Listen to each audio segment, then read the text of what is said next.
Hello बच्चों, कैसे हैं आप लोग। आई होप अच्छे होंगे।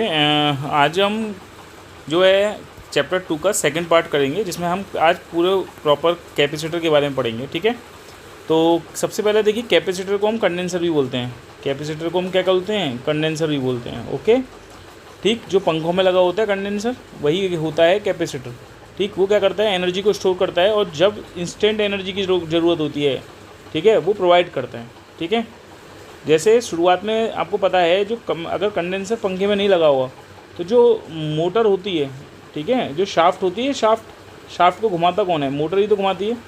तो मोटर के लिए क्या चाहिए भैया? करंट चाहिए, ज़्यादा से ज़्यादा अमाउंट ऑफ करंट चाहिए, तभी तो वो मोटर क्या करेगी? इस शाफ्ट को घुमा पाएगी अच्छे से। क्योंकि मोटर क्या करती है? कन्वर्ट करती है इलेक्ट्रिकल एनर्जी को मैकेनिकल एनर्जी में। मैकेनिकल एनर्जी मतलब ये शाफ्ट तेज़ी से घूमनी चाहिए। तो जब शाफ्ट तेज़ी से घूमेगी, तो जो पंखा है वो अच्छे से घूम पाएगा।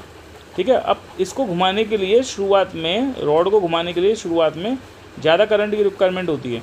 तो उस करंट को जो है कौन प्रोवाइड करता है? कैपेसिटर। ठीक है, क्योंकि कैपेसिटर क्या होता है? एक ऐसी डिवाइस होती है जो एनर्जी को स्टोर करके रखती है। ठीक है, एनर्जी मतलब किसके रूप में स्टोर करेगी? चार्जेस के रूप में। ठीक है, तो जाहिर सी बात है, वो चार्जेस क्या करेगी? इंस्टेंटली रिलीज़ करेगी। तो शुरुआत में जैसे घर में हमें 3 एम्पियर की करंट की रिक्वायरमेंट होती है, 3 से 5 एम्पियर की। लेकिन शुरुआत में हमें 10 से 15 एम्पियर की करंट चाहिए। 10 से 15 एम्पियर की करंट चाहिए। इतनी ज़्यादा अमाउंट ऑफ करंट कौन प्रोवाइड करेगा? ये कैपेसिटर प्रोवाइड करेगा, क्योंकि इसके पास एनर्जी स्टोर होती है, और वही स्टोर्ड एनर्जी को क्या कर देता है? वही एनर्जी को वो रिलीज़ कर देता है, जिसकी वजह से क्या होता है कि जो हमारी शाफ्ट है वो घूम पाती है। अदरवाइज शाफ्ट क्या होगी? घूम नहीं पाएगी। ठीक है, तो शुरुआत में कैपेसिटर को हम क्या कहते हैं बेटा? कंडेंसर भी कहते हैं। और कंडेंसर का काम क्या होता है? एनर्जी को स्टोर करना, और जब ज़रूरत होगी तो इंस्टेंटली एनर्जी क्या कर देगी? वो प्रोवाइड कर देगी। ठीक है, ठीक उसी प्रकार से जैसे बैलून होता है, तुमने देखा होगा बैलून में हवा भरते हो, तो हवा भरने से क्या होगा? बैलून फूल जाता है। क्या हो जाता है? बैलून हमारा फूल जाएगा। जब बैलून फूल जाएगा, ठीक है, तो इसके अंदर एनर्जी आ गई। इसके अंदर एनर्जी आ गई। अगर हम इसमें जो है एकदम से, अगर हम उसे कंप्रेस कर देंगे, तो एकदम से पिच से आवाज़ बाहर निकल जाएगी। एयर क्या होगी? बाहर निकल जाएगी। तो जो एयर एकदम से बाहर निकल रही है ना, इंस्टेंटली हवा निकल रही है, ठीक है, वही हो रही है एनर्जी। क्या हो रही है? इंस्टेंटली रिलीज़ हो रही है। ठीक है, तो यहाँ पर जो बैलून है बेसिकली एक किसी से कैपेसिटर की काम कर रहा है। वो आप हवा जब फूंक मारते हो, तो एनर्जी क्या कर ले रहा है? एकदम से स्टोर करके रख रहा है। और जैसे ही उसको कंप्रेस करते हो, तो एनर्जी एकदम से इंस्टेंटली क्या कर रहा है? वो रिलीज़ कर रहा है। ठीक है, तो वो भी एक तरीके से कैपेसिटर की तरह बिहेव कर रहा है। ठीक है, क्लियर है। तो कैपेसिटर का काम क्या होता है कि एनर्जी को प्रोवाइड करना। इंस्टेंटली एनर्जी, ज़्यादा से ज़्यादा अमाउंट ऑफ एनर्जी ज़रूरत होती है, तो कैपेसिटर क्या करता है? प्रोवाइड कर देता है। ठीक है, ये कैपेसिटर का बेसिकली क्या होता है? काम होता है। ठीक, अब देखो कैपेसिटर जो होता है, इसको हम क्या जो है, कैपेसिटर किसे कहते हैं? कैपेसिटर एक ऐसी डिवाइस होती है, यहाँ पे देख सकते हैं, कैपेसिटर एक ऐसी डिवाइस होती है जो कि क्या करती है? एनर्जी को स्टोर करके रखती है।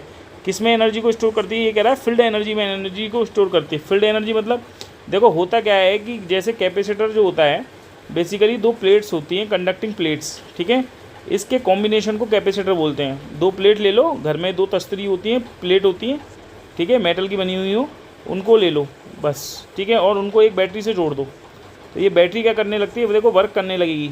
देखना अभी तुम, बैटरी क्या करेगी? वर्क करेगी। बैटरी क्या वर्क करेगी कि इस प्लेट पर जाहिर सी बात है फ्री इलेक्ट्रॉन होते हैं, तो उन इलेक्ट्रॉन्स को क्या करती है बेटा? खींचती है। उन इलेक्ट्रॉन को क्या करेगी? यहाँ से खींचेगी। जब इलेक्ट्रॉन्स को यहाँ से खींचेगी, तो इलेक्ट्रॉन जब यहाँ से निकलेंगे, तो जाहिर सी बात है इस प्लेट पर पॉजिटिव चार्ज आएगा, और ये नेगेटिव चार्ज है, तो ये नेगेटिव चार्ज क्या करेगा? ये नेगेटिव को रिपेल करेगा। ठीक है, तो इस प्रकार से आप देखेंगे, एक प्लेट पर पॉजिटिव चार्ज आ जाएगा और एक प्लेट पर क्या आ जाएगा? नेगेटिव चार्ज आएगा, जिस वजह से एक इलेक्ट्रिक फील्ड बन जाएगा। क्या बन जाएगा? एक वजह से इलेक्ट्रिक फील्ड क्रिएट हो जाएगा। ये एक इलेक्ट्रिक फील्ड क्रिएट हो जाएगा एयर में। ठीक है, ये एयर में इलेक्ट्रिक फील्ड क्रिएट हो रहा है। ठीक है, तो जाहिर सी बात है कहीं ना कहीं बैटरी ने वर्क किया। भाई बैटरी वर्क नहीं करती, तो यहाँ के चार्जेस को उठा के यहाँ नहीं पहुँचा पाती। तो जो हमारे बैटरी वर्क कर रही है, ठीक है, तो तुम्हें पता है एनर्जी एक फॉर्म से दूसरे फॉर्म में स्टोर होती है। तो वर्क डन जो बैटरी ने किया, क्योंकि जो है आपको पता है इसके पास कौन सी एनर्जी थी? Chemical energy. और केमिकल एनर्जी किस में कन्वर्ट हो गई? इलेक्ट्रिकल एनर्जी में। और वही एनर्जी किस रूप में स्टोर हो रही है? बीच में प्लेट्स के बीच में एनर्जी स्टोर हो रही है इलेक्ट्रिक फील्ड के फॉर्म में। ठीक है, तो यहाँ पर जो ये लैंग्वेज लिखी गई है ना, कैपेसिटर एक ऐसी डिवाइस होती है जो कि एनर्जी को स्टोर करती है। इलेक्ट्रोस्टैटिक फील्ड, इलेक्ट्रोस्टैटिक फील्ड कहलाता है ये। इलेक्ट्रोस्टैटिक फील्ड कहलाता है ये बेटा, ये कहलाता है इलेक्ट्रोस्टैटिक फील्ड।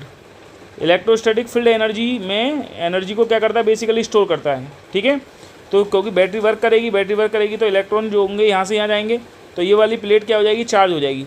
अब ये एक कैपेसिटर हो गया जो कि चार्ज कैपेसिटर हो गया, हमने इस प्लेट्स को चार्ज कर दिया, ठीक है। अब ज़रूरत होगी जैसे ही इस कैपेसिटर को किसी से कनेक्ट करोगे तो यहाँ के जो चार्जेस हैं तुरंत निकल के वहाँ पर पहुँच जाएंगे और तुरंत उसे एनर्जी क्या कर देंगे, प्रोवाइड कर देंगे।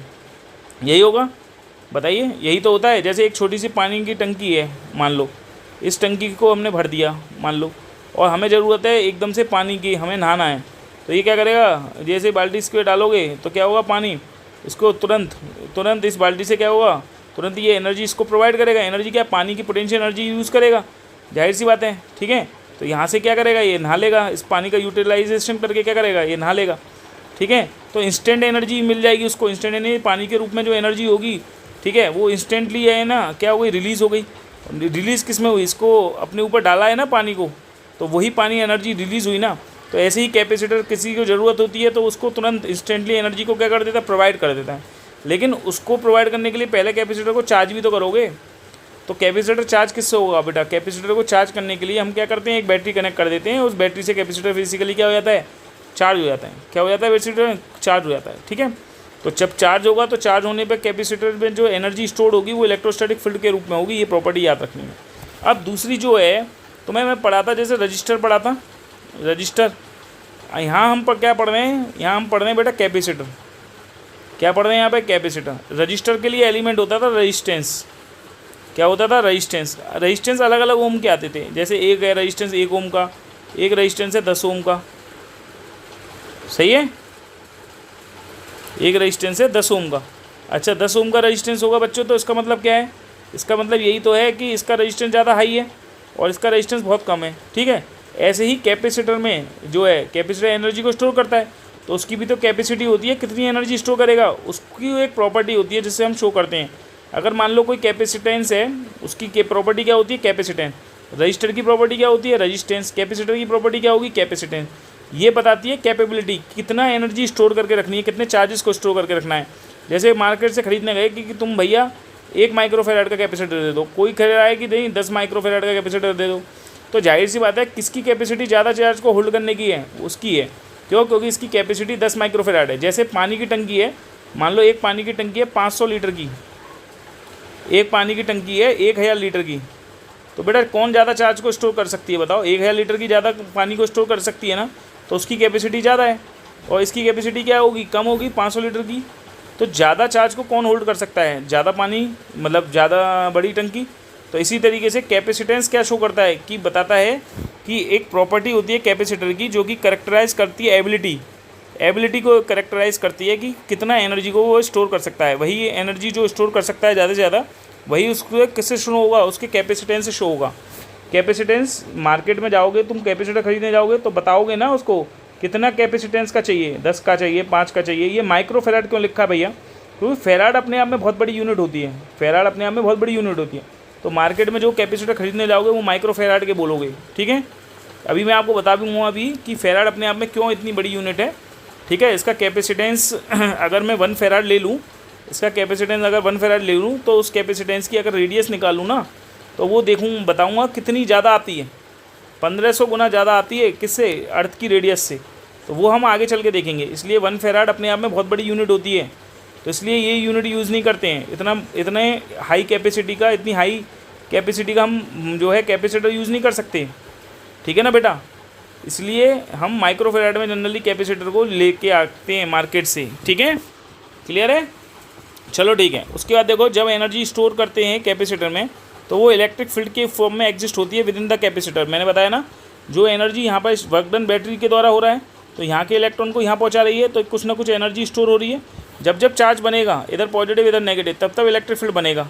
तो जाहिर सी बात है बैटरी उतना ही वर्क करेगी जितना इसका पोटेंशियल डिफरेंस है, ठीक है, क्लियर है। जब तक चार्जेस यहाँ पे एक्यूमुलेट होते जाएंगे इन प्लेट्स के एंड पे, जब तक कि इसका बैटरी का पोटेंशियल डिफरेंस और इनके बीच में जो बनने वाला पोटेंशियल डिफरेंस है वो बराबर ना हो जाए, तब तक चार्ज एक्यूमुलेट होंगे प्लेट पर, तभी बंद होंगे चार्ज। जब इनका पोटेंशियल डिफरेंस 0 हो जाएगा, तब चार्ज क्या हो जाएंगे, इस प्लेट से इस वाली प्लेट पर इलेक्ट्रॉन पहुँचना बंद हो जाएंगे।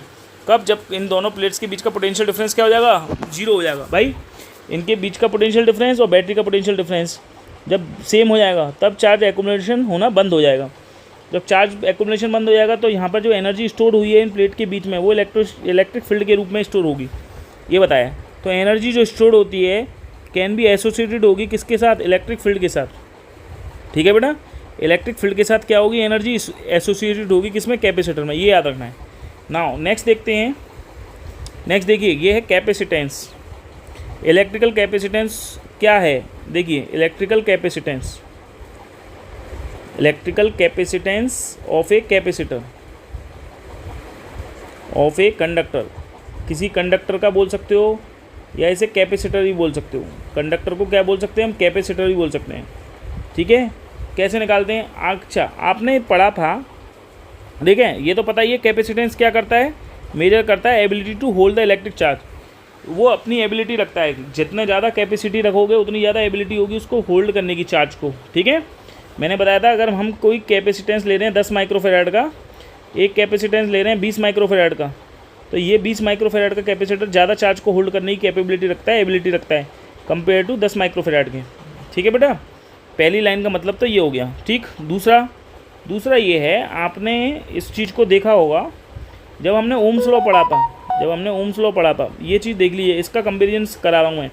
ओम्स लॉ में ये तो देखा था V प्रोपोर्शनल टू होता है I, वैसे तो होता है, देखो हमेशा याद रखना, हमेशा यहाँ कहते हैं हम I प्रोपोर्शनल टू होता है V। क्यों, जैसे जैसे V बढ़ेगा, जैसे जैसे पोटेंशियल डिफरेंस बढ़ेगा वैसे वैसे करंट बढ़ेगा, यही बोलते हैं हम, स्टार्टिंग यही है। ठीक है, बाद में हम ऐसे लिख लेते हैं V प्रोपोर्शनल टू I, लेकिन हम ये बोलते हैं पहले पोटेंशियल डिफरेंस होता है, उसकी वजह से तो करंट पैदा होती है, जितना ज़्यादा बैटरी का वोल्टेज होगा उतना ही तो ज़्यादा करंट बनेगी बेटा। तो हम ऐसे बोल सकते हैं V प्रोपोर्शनल टू I। जब इस प्रोपोर्शनल को हटाते हैं तो एक कांस्टेंट लगा देते हैं, दैट इज़ द रेजिस्टेंस, जहाँ R क्या होता है सर, R इक्वल टू होता है V अपॉन I, और V और I का रेशो क्या है, R क्या है, एक कांस्टेंट, R क्या है, एक कांस्टेंट। तो ये बताओ V और I का रेशो क्या कहलाएगा, कांस्टेंट कहलाएगा, और कांस्टेंट कौन होगा, रेजिस्टेंस। तो हमने जब इसका ग्राफ बनाया था तो हमने आपको बताया था, ये ग्राफ V और I का ग्राफ बनाया था कि V प्रोपोर्शनल टू है I। ठीक है, तो मैंने बताया था ये एंगल अगर थीटा ले लिया है तो ये कितना होगा, ये होगा V और ये होगा I। तो tan थीटा इक्वल टू कितना होगा sir, perpendicular upon base, perpendicular क्या है V और बेस कितना है I, और V और I का रेशो क्या कहलाएगा R। तो tan थीटा क्या कहलाता है, स्लोप, क्या कहलाता है ये, स्लोप। स्लोप किसका कहलाएगा बेटा, स्लोप कहलाएगा VI ग्राफ का, स्लोप कहलाएगा VI ग्राफ का। VI ग्राफ का स्लोप कैसे हो करता है, रेजिस्टेंस, यही तो बताया था।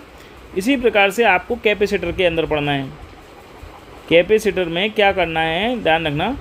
आपको पता है कि अगर मैं किसी प्लेट को चार्ज दूंगा, मान लो ये स्फेरिकल कंडक्टिंग प्लेट है, ठीक है, या स्फेरिकल कंडक्टर है, जितना मैं प्लेट को चार्ज दूंगा उतना ही पोटेंशियल इसका बढ़ेगा भाई। जैसे अगर ये मान लो एक टंकी है, ठीक है, या एक वेसल है, ठीक, जितना मैं चार्ज इसमें भरूंगा वैसे वैसे इसकी पोटेंशियल बढ़ेगा, नहीं बढ़ेगा ना। तो जैसे जैसे चार्ज दोगे वैसे वैसे पोटेंशियल बढ़ेगा, कहने का मतलब यही है भाई, चार्ज देने पे पोटेंशियल वैसे वैसे बढ़ेगा। क्लियर है, तो Q प्रोपोर्शनल टू V हो गया। ठीक है, इसको भी हम ऐसे लिखते हैं V प्रोपोर्शनल टू Q, क्योंकि जितना चार्ज दोगे उतना ही पोटेंशियल बढ़ेगा। लिखने को हम ऐसे लिखते हैं Q प्रोपोर्शनल टू V। जैसे कहते हैं ना, वोल्टेज जैसे जैसे बढ़ेगा वैसे वैसे करंट बढ़ेगा, ऐसे बोलते हैं जैसे जैसे चार्ज दोगे वैसे वैसे पोटेंशियल बढ़ेगा।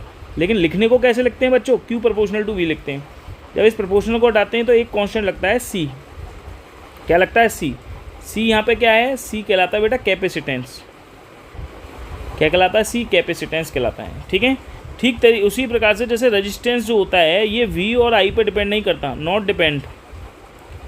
Depend on V and I, V और I पे डिपेंड नहीं करता रेजिस्टेंस। क्यों, अब तुम कहोगे सर रेजिस्टेंस तो V और I का रेशो है, अगर करंट बढ़ेगा तो रेजिस्टेंस कम हो जाएगा। कभी ऐसा नहीं हो सकता, क्यों, क्योंकि रेजिस्टेंस तो फिक्स है ना भाई। कोई भी मटेरियल है, अगर हम ले लिया, कोई भी मटेरियल ले लिया, लाइक कॉपर ले लिया, कोई सिल्वर ले लिया, है ना, कोई एलॉय ले लिया, कॉन्स्टेंटन ले लिया, उसका हर रेजिस्टेंस फिक्स होता है।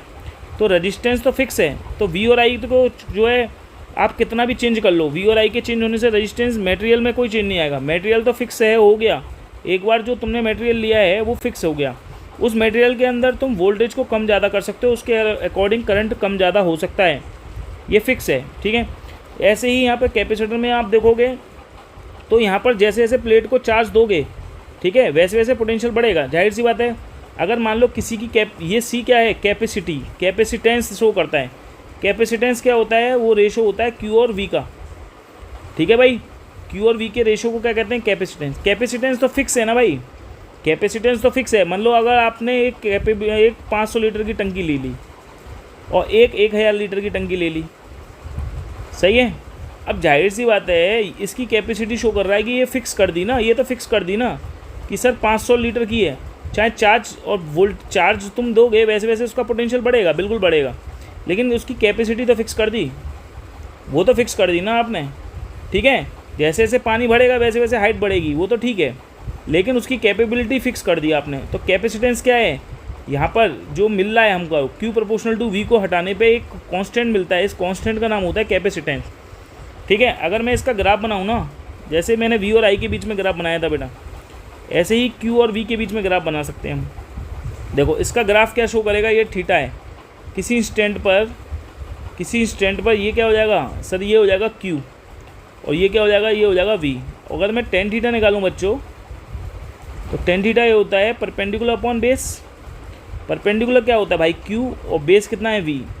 तो बेटा Q और V के रेशो को क्या बोलूँगा मैं सर, कैपेसिटेंस बोलूँगा। क्या बोलूँगा, कैपेसिटेंस। तो टेन थीटा है क्या, स्लोप है, किसका स्लोप है, ऑफ QV कर्व का, QV कर्व का। तो ये स्लोप ऑफ QV कर्व क्या शो करेगा सर, कैपेसिटेंस शो करेगा।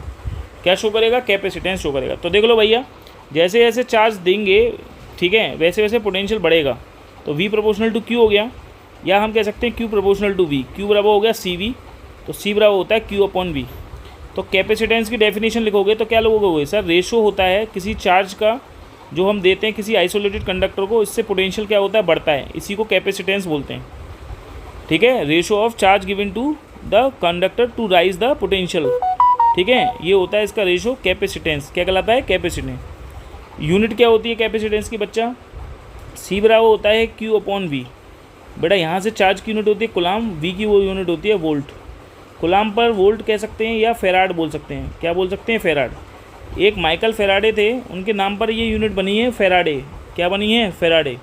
तो याद रखना 1 कुलाम इक्वल टू होता है 1 कुलाम, वो 1 कैपेसिटेंस, या कह सकते हो 1 फेराड इक्वल टू होता है 1 फेराड इक्वल टू होता है 1 कुलाम पर वोल्ट। क्या बोल सकते हो, 1 कुलाम पर वोल्ट बोल सकते हो, ठीक है बेटा, ये ध्यान रखना है।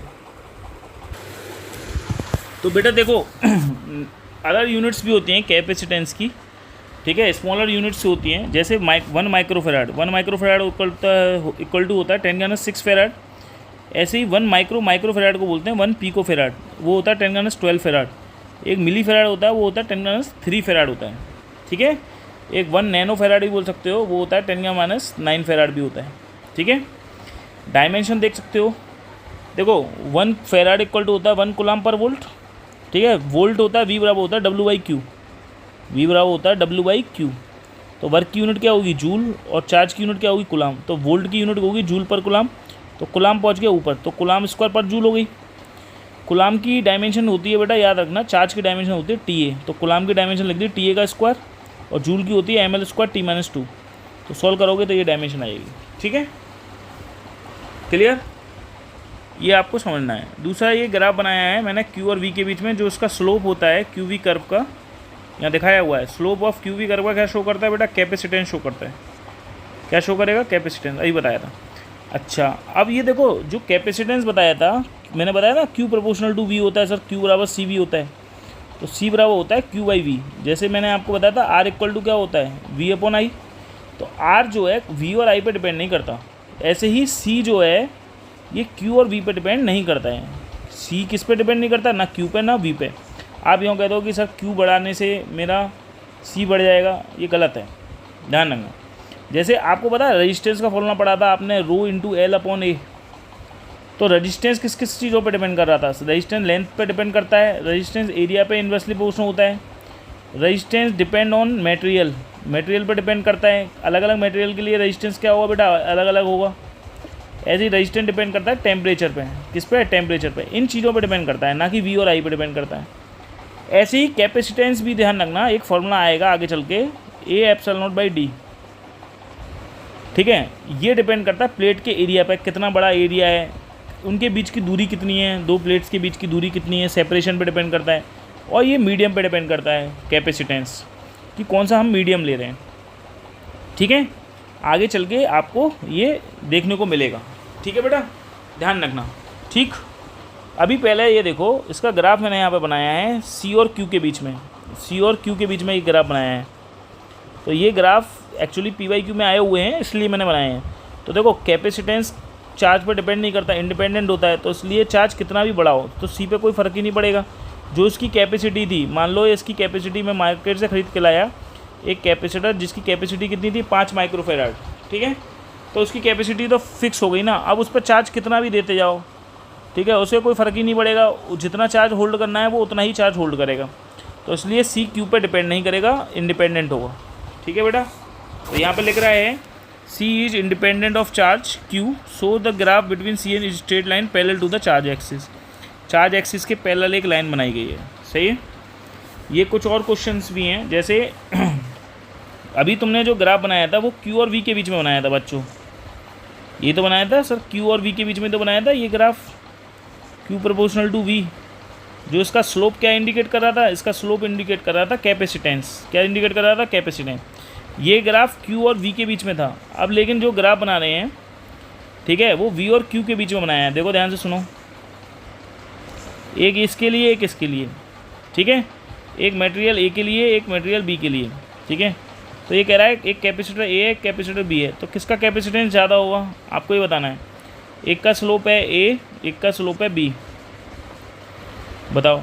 तो स्लोप जो होता है क्यूवी कर्व का जो स्लोप होता है वो तो कैपेसिटेंस शो करता है, लेकिन आपको यहाँ पता है VQ कर्व है। ठीक है, अगर मैं किसी का, अगर इसका स्लोप निकालूं बच्चों VQ कर्व का, तो क्या आएगा बताओ। अगर मैं इसका स्लोप निकालूं tan थीटा से, क्या आएगा बच्चों, सर यही आएगा। tan थीटा इक्वल टू होता है परपेंडिकुलर अपॉन बेस। ये हो गया हमारे पास V और ये हो गया हमारे पास Q। तो tan थीटा इक्वल टू हो गया perpendicular upon base V upon Q। इसको मैं ऐसे भी लिख सकता हूँ Q अपॉन V। और बच्चों Q अपॉन V का रेशो क्या शो करेगा, कैपेसिटेंस। तो ये होता है स्लोप।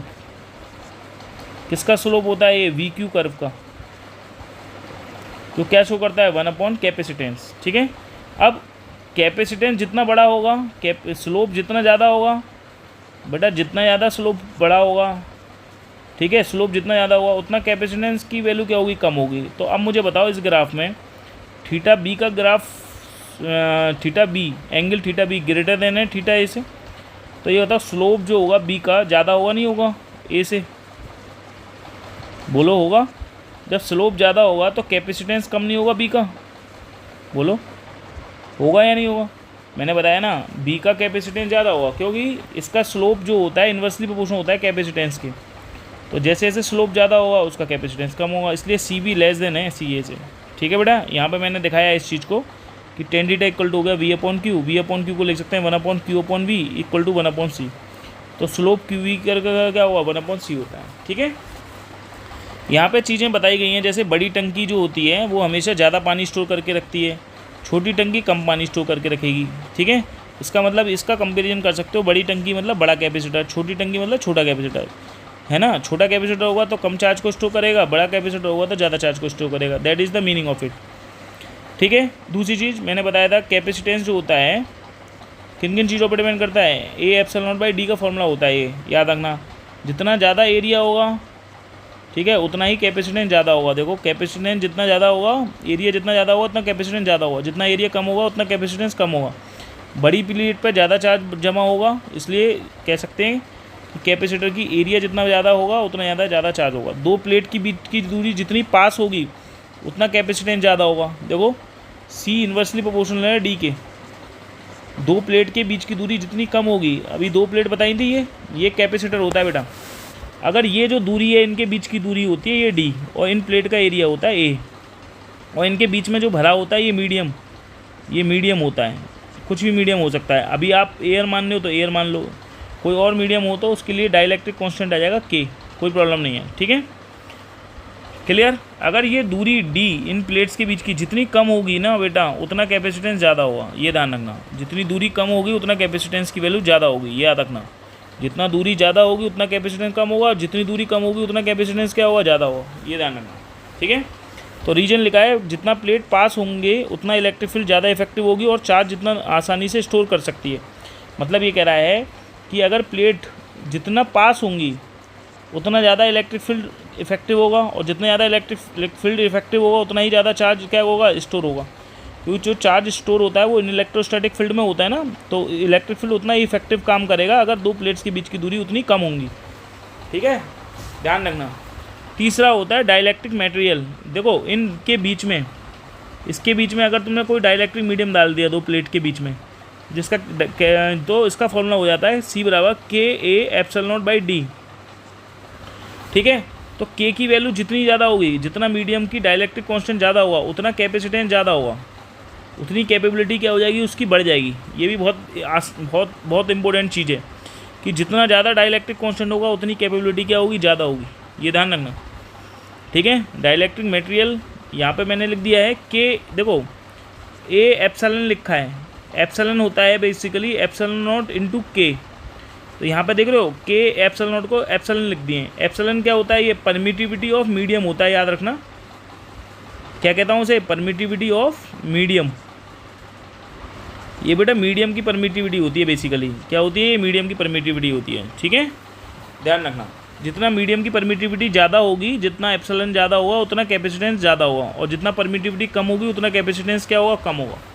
ये भी ध्यान रखना। ठीक है, तो यहाँ से ये सारी चीज़ें निकल गए। शॉर्ट ट्रिक याद रख लो कि अगर कैपेसिटेंस बढ़ाना है, ठीक है, तो एरिया को ज़्यादा करना पड़ेगा, दोनों प्लेट के बीच की दूरी को कम करना पड़ेगा, और बेटर डाइलेक्ट्रिक लगाना पड़ेगा, तब जाके कैपेसिटेंस क्या होगा, बढ़ेगा।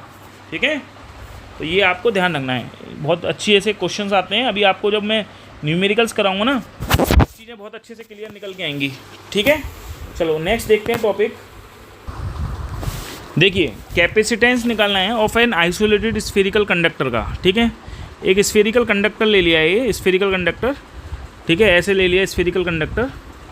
इस पर जो चार्ज देंगे वो चार्ज इसके सरफेस पर रिसाइड कर जाएगा, क्योंकि एक मेटल का कंडक्टर है। क्योंकि तुम्हें पता है अंदर इलेक्ट्रिक फील्ड की वैल्यू 0 होती है, तो जो भी चार्ज देंगे सरफेस पर रिसाइड करेगा। तो ये बताओ, इलेक्ट्रिक फील्ड जो होगा वो इस सरफेस के परपेंडिकुलर बाहर की ओर निकलेगा। क्लियर है, इलेक्ट्रिक फील्ड लाइन इस सरफेस के कैसे निकलेंगी, परपेंडिकुलर निकलेंगी। कोई प्रॉब्लम नहीं है सर। तो यहाँ पर चार्ज दिया है Q। क्लियर, तो ये बताओ इस सेंटर से इसकी जो रेडियस है वो कितनी है, R है। तो इस पॉइंट पर पोटेंशियल की वैल्यू क्या होगी सर, यही होगी 1/4πε0 इंटू Q/R होगी। ठीक है, अब कैपेसिटेंस निकालना है इसका, कंडक्टर का, स्फेरिकल कंडक्टर का। तो Q बराबर होता है CV। तो बच्चों C निकालना है, C बराबर हो जाएगा Q/V। सही है, तो देखो Q/V की वैल्यू कितनी है सर, V की वैल्यू है 1/4πε0 इंटू Q/R हो जाएगी। देखो Q से Q कट जाएगा, तो बच्चों कैपेसिटेंस कितना आ जाएगा, 4πε0 इंटू R आ जाएगा। यही तो कैपेसिटेंस निकलेगा। ठीक है, तो ये याद रखना है, कोई भी अगर स्फेरिकल कंडक्टर है तो उसका कैपेसिटेंस का फॉर्मूला होता है ये, या स्फेरिकल कैपेसिटर है तो उसका फॉर्मूला होता है ये। ठीक है, देख सकते हो आप यहाँ पर पोटेंशियल सरफेस पे कितना होता है, 1/4πε0 Q/R। C बराबर होता है Q/V। तो V की वैल्यू लगा दी यहाँ पे, तो C का फॉर्मूला आ गया ये। ठीक, अब इसमें केस है। पहला केस क्या है कि हम ऐसे रेडियस निकालना चाहते हैं ऐसे स्फेरिकल कंडक्टर की जिसका कैपेसिटेंस कितना है, 1 है। C की वैल्यू यहाँ पर क्वेश्चन में गिवन है 1 फैराड है, तो उसकी क्या निकालना चाहते हैं हम, रेडियस निकालना चाहते हैं। फॉर्मूला कौन सा लगाएंगे, C बराबर 4πε0 इंटू R। तो यहाँ से रेडियस निकल जाएगी बच्चों 1/4πε0 इंटू C। भाई C बराबर होता है ना 4πε0 इंटू R। तो बच्चों रेडियस निकालनी है तो क्या आ जाएगी, भाई रेडियस आ जाएगी 1/4πε0, ठीक है, इंटू C। तो C हम निकालना चाह रहे हैं 1 फैराड का। तो अभी मैं आपको बता रहा हूँ, देखो 1/4πε0 की वैल्यू कितनी होती है बच्चों, 1/4πε0 की वैल्यू होती है 9 × 10⁹। तो रेडियस कितनी आ गई इसकी, 9 × 10⁹ मीटर आ गई। ये C की वैल्यू है, ये 1 फैराड। आप चाहो तो C की वैल्यू 1 लिख दो, ठीक है, हटाओ। और 1/4πε0 की वैल्यू कितनी होती है, 9 × 10⁹ होती है। तो रेडियस कितनी आ गई, 9 × 10⁹ मीटर आ गई, जिसको मैं लिख सकता हूँ 9 × 10⁶ किलोमीटर, क्योंकि 1 किलोमीटर में 1000 मीटर होते हैं। तो इसे 9 × 10⁶ किलोमीटर भी लिख सकते हैं। और इसकी रेडियस की कंपेरिजन हम अगर अर्थ की रेडियस से करें तो अर्थ की रेडियस होती है बेटा 6400 किलोमीटर, जिसको हम लिख सकते हैं 6.4 × 10⁻³ किलोमीटर। तो ये रेडियस और इस रेडियस में फ़र्क देख रहे हो कितना ज़्यादा है, ठीक है, 1500 गुना ज़्यादा है, 1500 गुना ज़्यादा है ये रेडियस। एक कैपेसिटर, ऐसा कैपेसिटर हमने यूज़ किया स्फेरिकल कैपेसिटर जिसका कैपेसिटेंस 1 फेराड है। तो ऐसे कैपेसिटर की रेडियस कितनी होगी बच्चों? ये होगी 9 × 10⁹ मीटर। सोच रहे हो कितना बड़ा कैपेसिटर है 1 फेराड। तो अपने आप में 1 फेराड क्या है? ये बहुत बहुत बहुत बहुत बड़ी यूनिट है। तो इसलिए कहते हैं फेराड कैसी यूनिट होती है? एक बिग यूनिट होती है। कोई भी बॉडी नहीं है यूनिवर्स में जो कि ये एक कैपेसिटेंस रख सकते हैं जिसकी कैपेसिटेंस 1 फेराड हो। सही है बेटा, ये ध्यान रखना। ठीक, नेक्स्ट केस देखो, केस 2। केस 2 कह रहा है कि अगर कोई भी अर्थ होती है तो अर्थ का पोटेंशियल होता है 0। क्या होता है? 0। तो कैपेसिटी क्या होगी? C बराबर होता है Q/V। तो अगर हम V की जगह 0 रख देंगे तो अर्थ की कैपेसिटी क्या होगी? अर्थ की कैपेसिटी जो होगी वो कितनी हो जाएगी बच्चों? इन्फिनाइट हो जाएगी। मतलब समझ रहे हो कि अर्थ क्या कर सकती है? अर्थ को चार्ज देते जाओ, अर्थ खूब चार्ज ले लेगी। क्यों? क्योंकि अर्थ की कैपेसिटी कितनी है? इन्फिनाइट है। इन्फिनाइट तक चार्ज लेती रहेगी। ठीक है, क्योंकि उसका पोटेंशियल 0 होता है। क्योंकि अर्थ पोटेंशियल 0 होने का मतलब याद रखना कि अर्थ भूखी है। अर्थ क्या है बेटा? भूखी है। अर्थ कैसी है? भूखी है। मतलब उसको कितना भी चार्ज दो उसकी कैपेसिटी इन्फिनाइट है। वो क्या होगी? भूखी है, तो हमेशा चार्ज लेती रहेगी। ठीक है, that is the meaning of it. Case 3 देखो, थर्ड केस देख लो। थर्ड केस क्या है बच्चों? देखो, कह रहा है अगर मैं एक ऐसे हम ऐसा कैपेसिटर लेते हैं जिसे हम अर्थ मान रहे हैं। एक अर्थ है, अर्थ को हम एक कैपेसिटर की तरह बिहेव कर रहे हैं। स्फेरिकल कैपेसिटर है ये, क्योंकि अर्थ भी एक कंडक्टर की है, मेटल की बनी हुई है। ठीक है, तो जाहिर सी बात है अर्थ का भी हम क्या निकाल सकते हैं? कैपेसिटेंस निकाल सकते हैं। अर्थ की रेडियस तो हमें पता होती है, कितनी होती है? 6400 किलोमीटर, या लिख सकते हैं 6.4 × 10⁻³ किलोमीटर। सही है। तो बच्चों बताओ कैपेसिटेंस कितना आएगा इसका? 4πε0 × R लिखेंगे तो 4πε0 की वैल्यू कितनी हो जाएगी? 9 × 10⁹। और बच्चों रेडियस कितनी होगी? 6400 किलोमीटर। किलोमीटर का मतलब हो गया 1000 मीटर। ठीक है, तो अब जब इसे सॉल्व करोगे ना, सर ये कैसे आ गया 4πε0 की वैल्यू? देखो बेटा 1/4πε0 की वैल्यू होती है 9 × 10⁹। तो बताओ ये 4πε0 ऊपर जब जाएगा, इधर से इधर जाएगा और ये इधर से इधर आएगा, तो क्या हो जाएगा? 1/9 × 10⁹ इक्वल टू हो जाएगा सर 4πε0। ठीक है बेटा, 4πε0 की वैल्यू कितनी रखी है? 1/9 × 10⁹ रखी है। क्लियर यहाँ पर? और ये हो गया। अब इसको सॉल्व करोगे ना, जब इसको सॉल्व करोगे तो इसका आंसर आएगा 711 माइक्रोफेराड आएगा। तो जो अर्थ है उसके कैपेसिटेंस कितना होता है? याद रखना 711 माइक्रोफेराड होता है, ध्यान रखना। ठीक है बेटा, ये 3 केसेस हैं जो आपको याद रखने हैं। नेक्स्ट देखते हैं प्रिंसिपल ऑफ कैपेसिटर। देखिए प्रिंसिपल ऑफ कैपेसिटर क्या कहता है? प्रिंसिपल ऑफ कैपेसिटर क्या कहता है ये ध्यान से सुनो। पहले ये बताओ, एक कोई बंदा है, ठीक है, ये कोई बंदा है, इसका ये पेट है, ठीक है। इस पेट में ये 4 रोटी खा सकता है, 1 2 3 4, चलो 5 खिला देता हूँ, 5 रोटी खा सकता है ये बंदा, ठीक है। अब जब इसने 5 रोटी खा ली, पूरी 5 रोटी खाई है इसने, तो ये 5 रोटी खाने की इसकी क्या है? ये कैपेसिटी है, कैपेसिटी है ना। 5 रोटी खा सकता है ये, क्लियर है। 5 रोटी खाने की कैपेसिटी और 5 रोटी मैंने इसमें डाल दी, तो इसका पोटेंशियल एकदम से पूरा हो गया, पोटेंशियल कंप्लीट हो गया। क्या हो गया?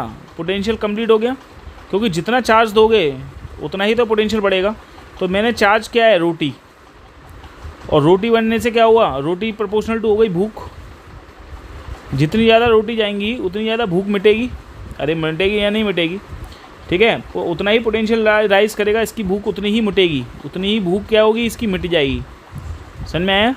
तो देखो रोटी बढ़ने से, रोटी जब हम देते जाएंगे तो इसका पोटेंशियल बढ़ता जाएगा, बढ़ता जाएगा, बढ़ता जाएगा, ठीक है। ज़्यादा एनर्जी आती जाएगी, आती जाएगी, आती जाएगी, आती जाएगी, आती जाएगी, ठीक है, कोई प्रॉब्लम नहीं है।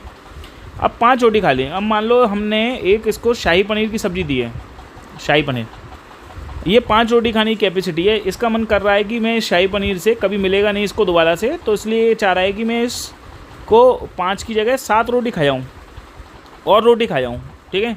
तो ये बताओ पहले इसको क्या करना पड़ेगा? अपनी ये 5 रोटी में से कुछ ना कुछ रोटियाँ तो बाहर निकालनी पड़ेंगी, करनी पड़ेगी, तभी तो इसकी कैपेसिटी बढ़ेगी। क्योंकि इसकी कैपेसिटी तो 5 ही रोटी खाने की, और 5 रोटी खा चुका है ना। तो ये क्या करेगा? सब पहले उल्टी करेगा। क्या करेगा? ये उल्टी करेगा, वॉमिटिंग करेगा। क्या करेगा बच्चों? ये वॉमिटिंग करेगा, करेगा नहीं करेगा? जब वॉमिटिंग करेगा तो ये अंदर की 2 रोटी बाहर निकाल देगा, ठीक है। तो अब इसकी कैपेसिटी क्या हो जाएगी, फिर से बढ़ जाएगी, कैपेसिटी फिर से बढ़ जाएगी, फिर से ये 2 रोटी और खा लेगा, निकालने के बाद क्या करेगा, फिर 2 रोटी खा लेगा ना। तो पहले इसने क्या किया, पहले इसने उसको क्या करा, रोटी को निकाला। जब रोटी को निकाला मतलब चार्ज को निकाल दिया इसने, बाहर फेंक दिया, तब उतना ही चार्ज फिर खा सकता है, जितना चार्ज निकालेगा उतना ही खा सकता है, तभी तो कैपेसिटी इसकी बढ़ेगी। वरना शुरुआत में ही देखो उसकी 5 रोटी खाने की कैपेसिटी है, तो वही 5 रोटी खा सकता है। लेकिन इसको पहले से अगर चार्ज निकाल देगा तो फिर अंदर फिर 2 रोटी ठूस सकता है, ठीक है। तब कैपेबिलिटी क्या होगी इसकी, बढ़ेगी, ठीक है ने। तो ये देखो प्रिंसिपल ऑफ कैपेसिटर क्या होता है, ये कहता है प्रिंसिपल की कैपेसिटेंस तब हम बढ़ा सकते हैं किसी भी कंडक्टिंग प्लेट का जब हम पोटेंशियल को घटा दें। पोटेंशियल घटेगा कैसे, जब पोटेंशियल, क्योंकि Q प्रोपोर्शनल टू होता है V, पोटेंशियल जब घट सकता है जब हम चार्ज को घटाएं, मतलब यहाँ से रोटी बाहर निकाल दें, ठीक है, तो पोटेंशियल घट जाएगा। अब हम क्या कर सकते हैं, 2 रोटी और ले सकते हैं, तभी तो इसका पोटेंशियल फिर से राइज हो जाएगा, ठीक है। फिर इसका मन कर रहा है, फिर उल्टी करेगा, फिर उसके बाद रोटी लेगा। तो कहने का मतलब है पोटेंशियल घटाने से, पोटेंशियल घटाएगा तभी कैपेसिटेंस क्या होगा बेटा, बढ़ेगा, तभी कैपेसिटेंस क्या होगा इसका, बढ़ेगा। तो कैपेसिटेंस इसका तो मतलब कह सकते हो कि प्रिंसिपल ऑफ कैपेसिटर ये कह रहा है कि हम किसी प्लेट का कैपेसिटेंस तभी बढ़ा सकते हैं जब हम पोटेंशियल को घटा दें, ठीक है। That is the meaning of it. इसका इन्होंने एग्जाम्पल लिया, देखो ये लिया कि पहला एक प्लेट ली, पॉजिटिव चार्ज कंडक्टिंग प्लेट ली। देखो यहाँ पे कितने चार्ज हैं, 1 2 3 4 5 6 7 8 9 10 11 12 चार्ज हैं। सोचो दोनों प्लेट का सरफेस, एक प्लेट है ए और इसके दोनों सरफेस भरे हुए हैं, तो इसका चार्ज Q हो गया और चार्ज भरा हुआ है तो पोटेंशियल इस पर हो गया V, तो इसका पोटेंशियल हो गया V शुरुआत में, और इसकी कैपेबिलिटी हो गई C, ठीक है। पूरी प्लेट चार्ज से भरी हुई है और कितने चार्ज हैं बेटा, 12 चार्ज हैं, ठीक है नहीं, ठीक है इस प्लेट पे। अब मैं इस प्लेट को क्या करूँगा, इसकी कैपेबिलिटी को इंक्रीज़ करना चाहता हूँ, कैपेसिटी को इंक्रीज़ करना चाहता हूँ, तो मुझे इसके पोटेंशियल को घटाना पड़ेगा। पोटेंशियल को कैसे घटाऊंगा, जब इस वाली प्लेट के एक सिरे पे जो चार्ज हैं ये पॉजिटिव घटा दूं, मतलब यहाँ से इस प्लेट से चार्ज को हटा दूं, इस वाली प्लेट से ये वाले चार्जेस क्या हो जाने चाहिए, हट जाने चाहिए। या तुम कह सकते हो सर ये नहीं, ये वाले चार्जेस क्या हो जाने चाहिए बेटा, हट जाने चाहिए, ठीक है। अब बताओ ये वाले चार्जेस को कैसे हटाओगे, तो मैंने इन हटाने के लिए, क्योंकि इन चार्जेस को जब हटाओगे तभी तो इसकी कैपेसिटी बढ़ेगी कि और चार्जेस को रख सकती है ये। जैसे मैंने कहा था कि ये बंदा जब वॉमिटिंग कर देगा, चार्जेस को निकाल देगा, तभी तो ये बाकी की 2 रोटी खाएगा आगे, क्योंकि इसकी कैपेसिटी तो फिक्स है 5 रोटी रखने की, तो इसकी कैपेसिटी फिक्स है कि भैया 12 चार्जेस को रख सकता है, सही है, ये 5 चार्जेस को रख सकता है। लेकिन अगर इसे 5 से 6 चार्ज चाहिए तो क्या करेगा, पहले तो 2 रोटी निकालनी पड़ेंगी, फिर 2 रोटी भरनी पड़ेंगी, तभी तो 5 होंगे, तभी तो कैपेसिटी बढ़ेगी। तो इसको हटाने के लिए, इन पॉजिटिव चार्ज को इधर हटाने के लिए हमने सामने अनचार्ज कंडक्टिंग प्लेट रख दी, ठीक है। कह रहा है bring another uncharged conducting plate B closer to plate A के नज़दीक लेके आए अनचार्ज प्लेट को। अब इलेक्ट्रोस्टैटिक इंडक्शन फिनोमेना होगा, प्लेट बी पर नेगेटिव चार्ज इंड्यूस हो जाएंगे और पॉजिटिव चार्ज पे इधर पॉजिटिव चार्ज, पॉजिटिव से रिपेल करते हैं तो इधर पॉजिटिव पहुंच जाएंगे और इधर बच्चों देखो नेगेटिव हो गए, क्लियर है। दूसरे में हमने क्या कर दिया बच्चों, देखो अर्थिंग कर दी, प्लेट बी की अर्थिंग कर दी। अर्थिंग का मतलब होता है कि इस वाले से इलेक्ट्रॉन यहाँ से निकल के जो पॉजिटिव चार्ज यहाँ पर थे वो सारे पॉजिटिव चार्जेस को क्या करेगा, ये नेगेटिव चार्ज जाके न्यूट्रलाइज कर देगा, ख़त्म कर देगा, सही बात है। तो ये ख़त्म हो जाएंगे बेटा नेगेटिव चार्ज, तो इधर वाले प्लेट से पॉजिटिव चार्ज ख़त्म हो गए। अब ये देखो ये नेगेटिव है और ये पॉजिटिव है, ये पॉजिटिव और ये नेगेटिव क्या करेंगे, एक दूसरे को ख़त्म कर देंगे। तो खाली प्लेट बी पर कौन सा चार्ज बचेगा, केवल और केवल ये चार्ज बचेंगे। तो एक सिरा खाली हो गया ना, एक सिरा पूरा खाली हो गया ना, देखो तो इसका कैपेसिटेंस क्या हो गया, बढ़ गया, इसका पोटेंशियल घट गया। भाई अब कितने चार्जेस हैं, 1 2 3 4 5 6, पहले कितने थे, 12 चार्ज थे, देखो पहले कितने थे, 12 चार्ज थे। यहाँ से देखो 6 ये 12, अब कितने हो गए बच्चा, 6 हो गए। तो तुम क्या देख रहे हो सर, पोटेंशियल घट गया, पोटेंशियल घट गया, पोटेंशियल घटने से कैपेसिटी क्या हो गई सर, बढ़ गई।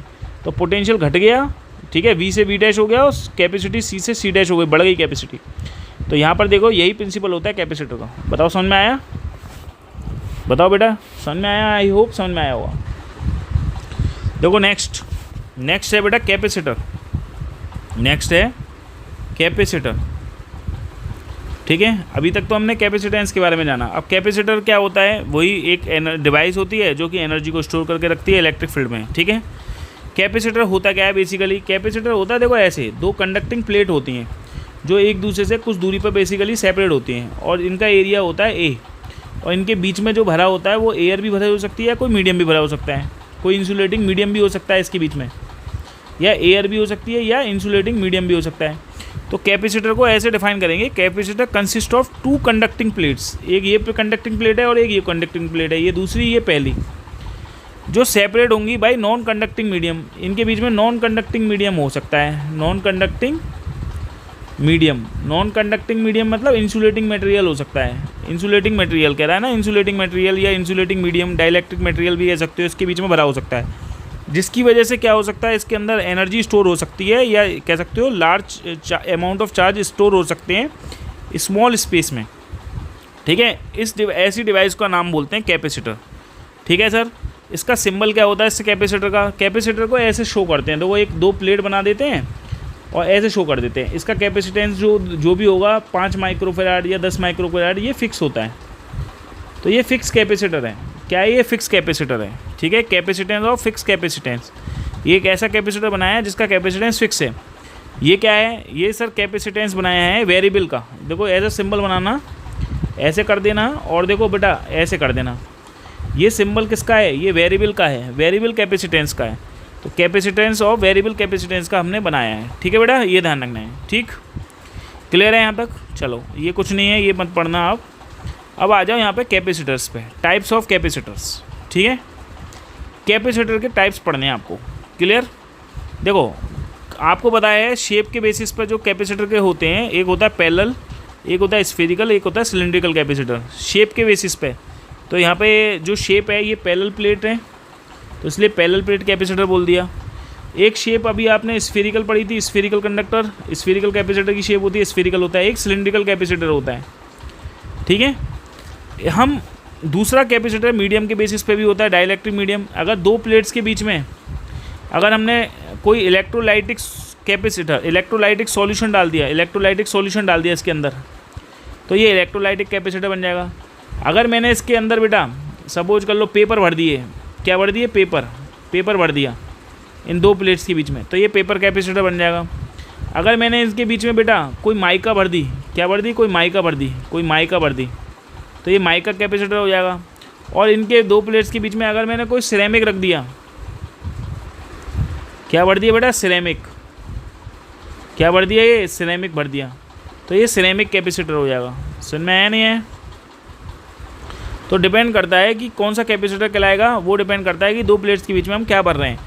जो प्लेट के बीच में भरेंगे वही कैपेसिटर कहलाएगा। कोई माइका हो सकता है, कोई सिरेमिक हो सकता है, कोई पेपर हो सकता है, कोई इलेक्ट्रोलाइटिक हो सकता है, वो हम कह सकते हैं। चलो ठीक है, नेक्स्ट देखते हैं हम पैरेलल प्लेट कैपेसिटर्स।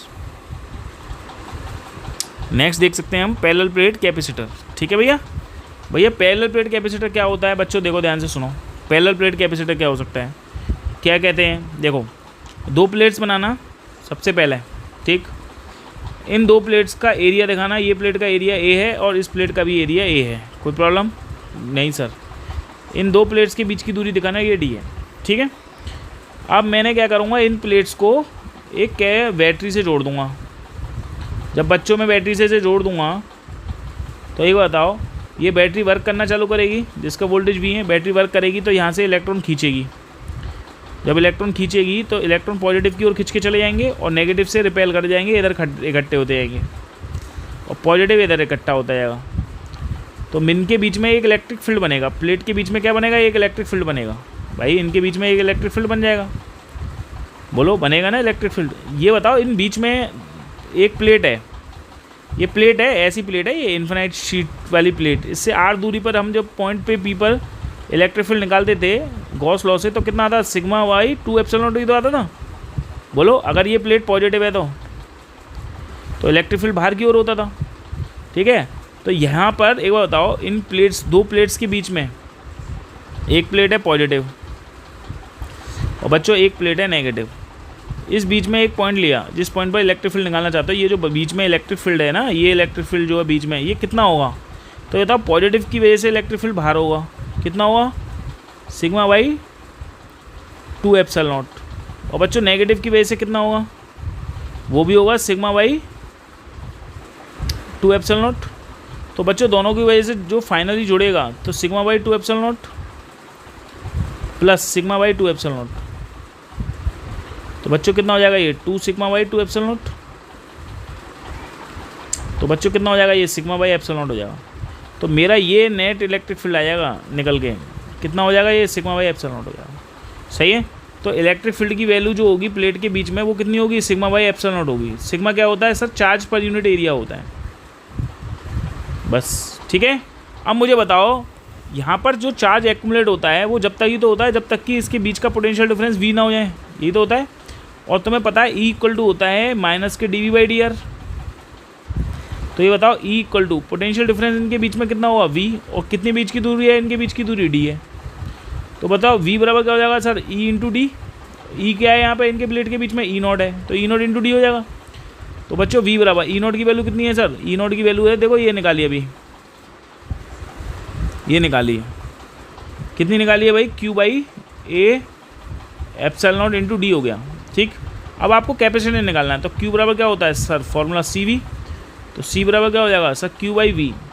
तो बच्चों Q बाई V की वैल्यू कितनी है, V की वैल्यू है Q into D upon A epsilon not. A epsilon not ऊपर पहुँच जाएगा, देखो Q से Q कट गया, तो C बराबर हो जाएगा बेटा A epsilon not by D आ जाएगा। ये दो प्लेट्स के बीच का कैपेसिटेंस आएगा जो होगा ए एप्सिलॉन नॉट बाई डी। क्या हो जाएगा, ए एप्सिलॉन नॉट बाई डी। इनके बीच में क्या है बच्चों, ये भी बीच में एयर है, एयर। जब भी कभी एयर होती है तो उसके लिए C नॉट लगा देते हैं। ये कैपेसिटेंस है इन एयर में, कैपेसिटेंस है इन एयर में।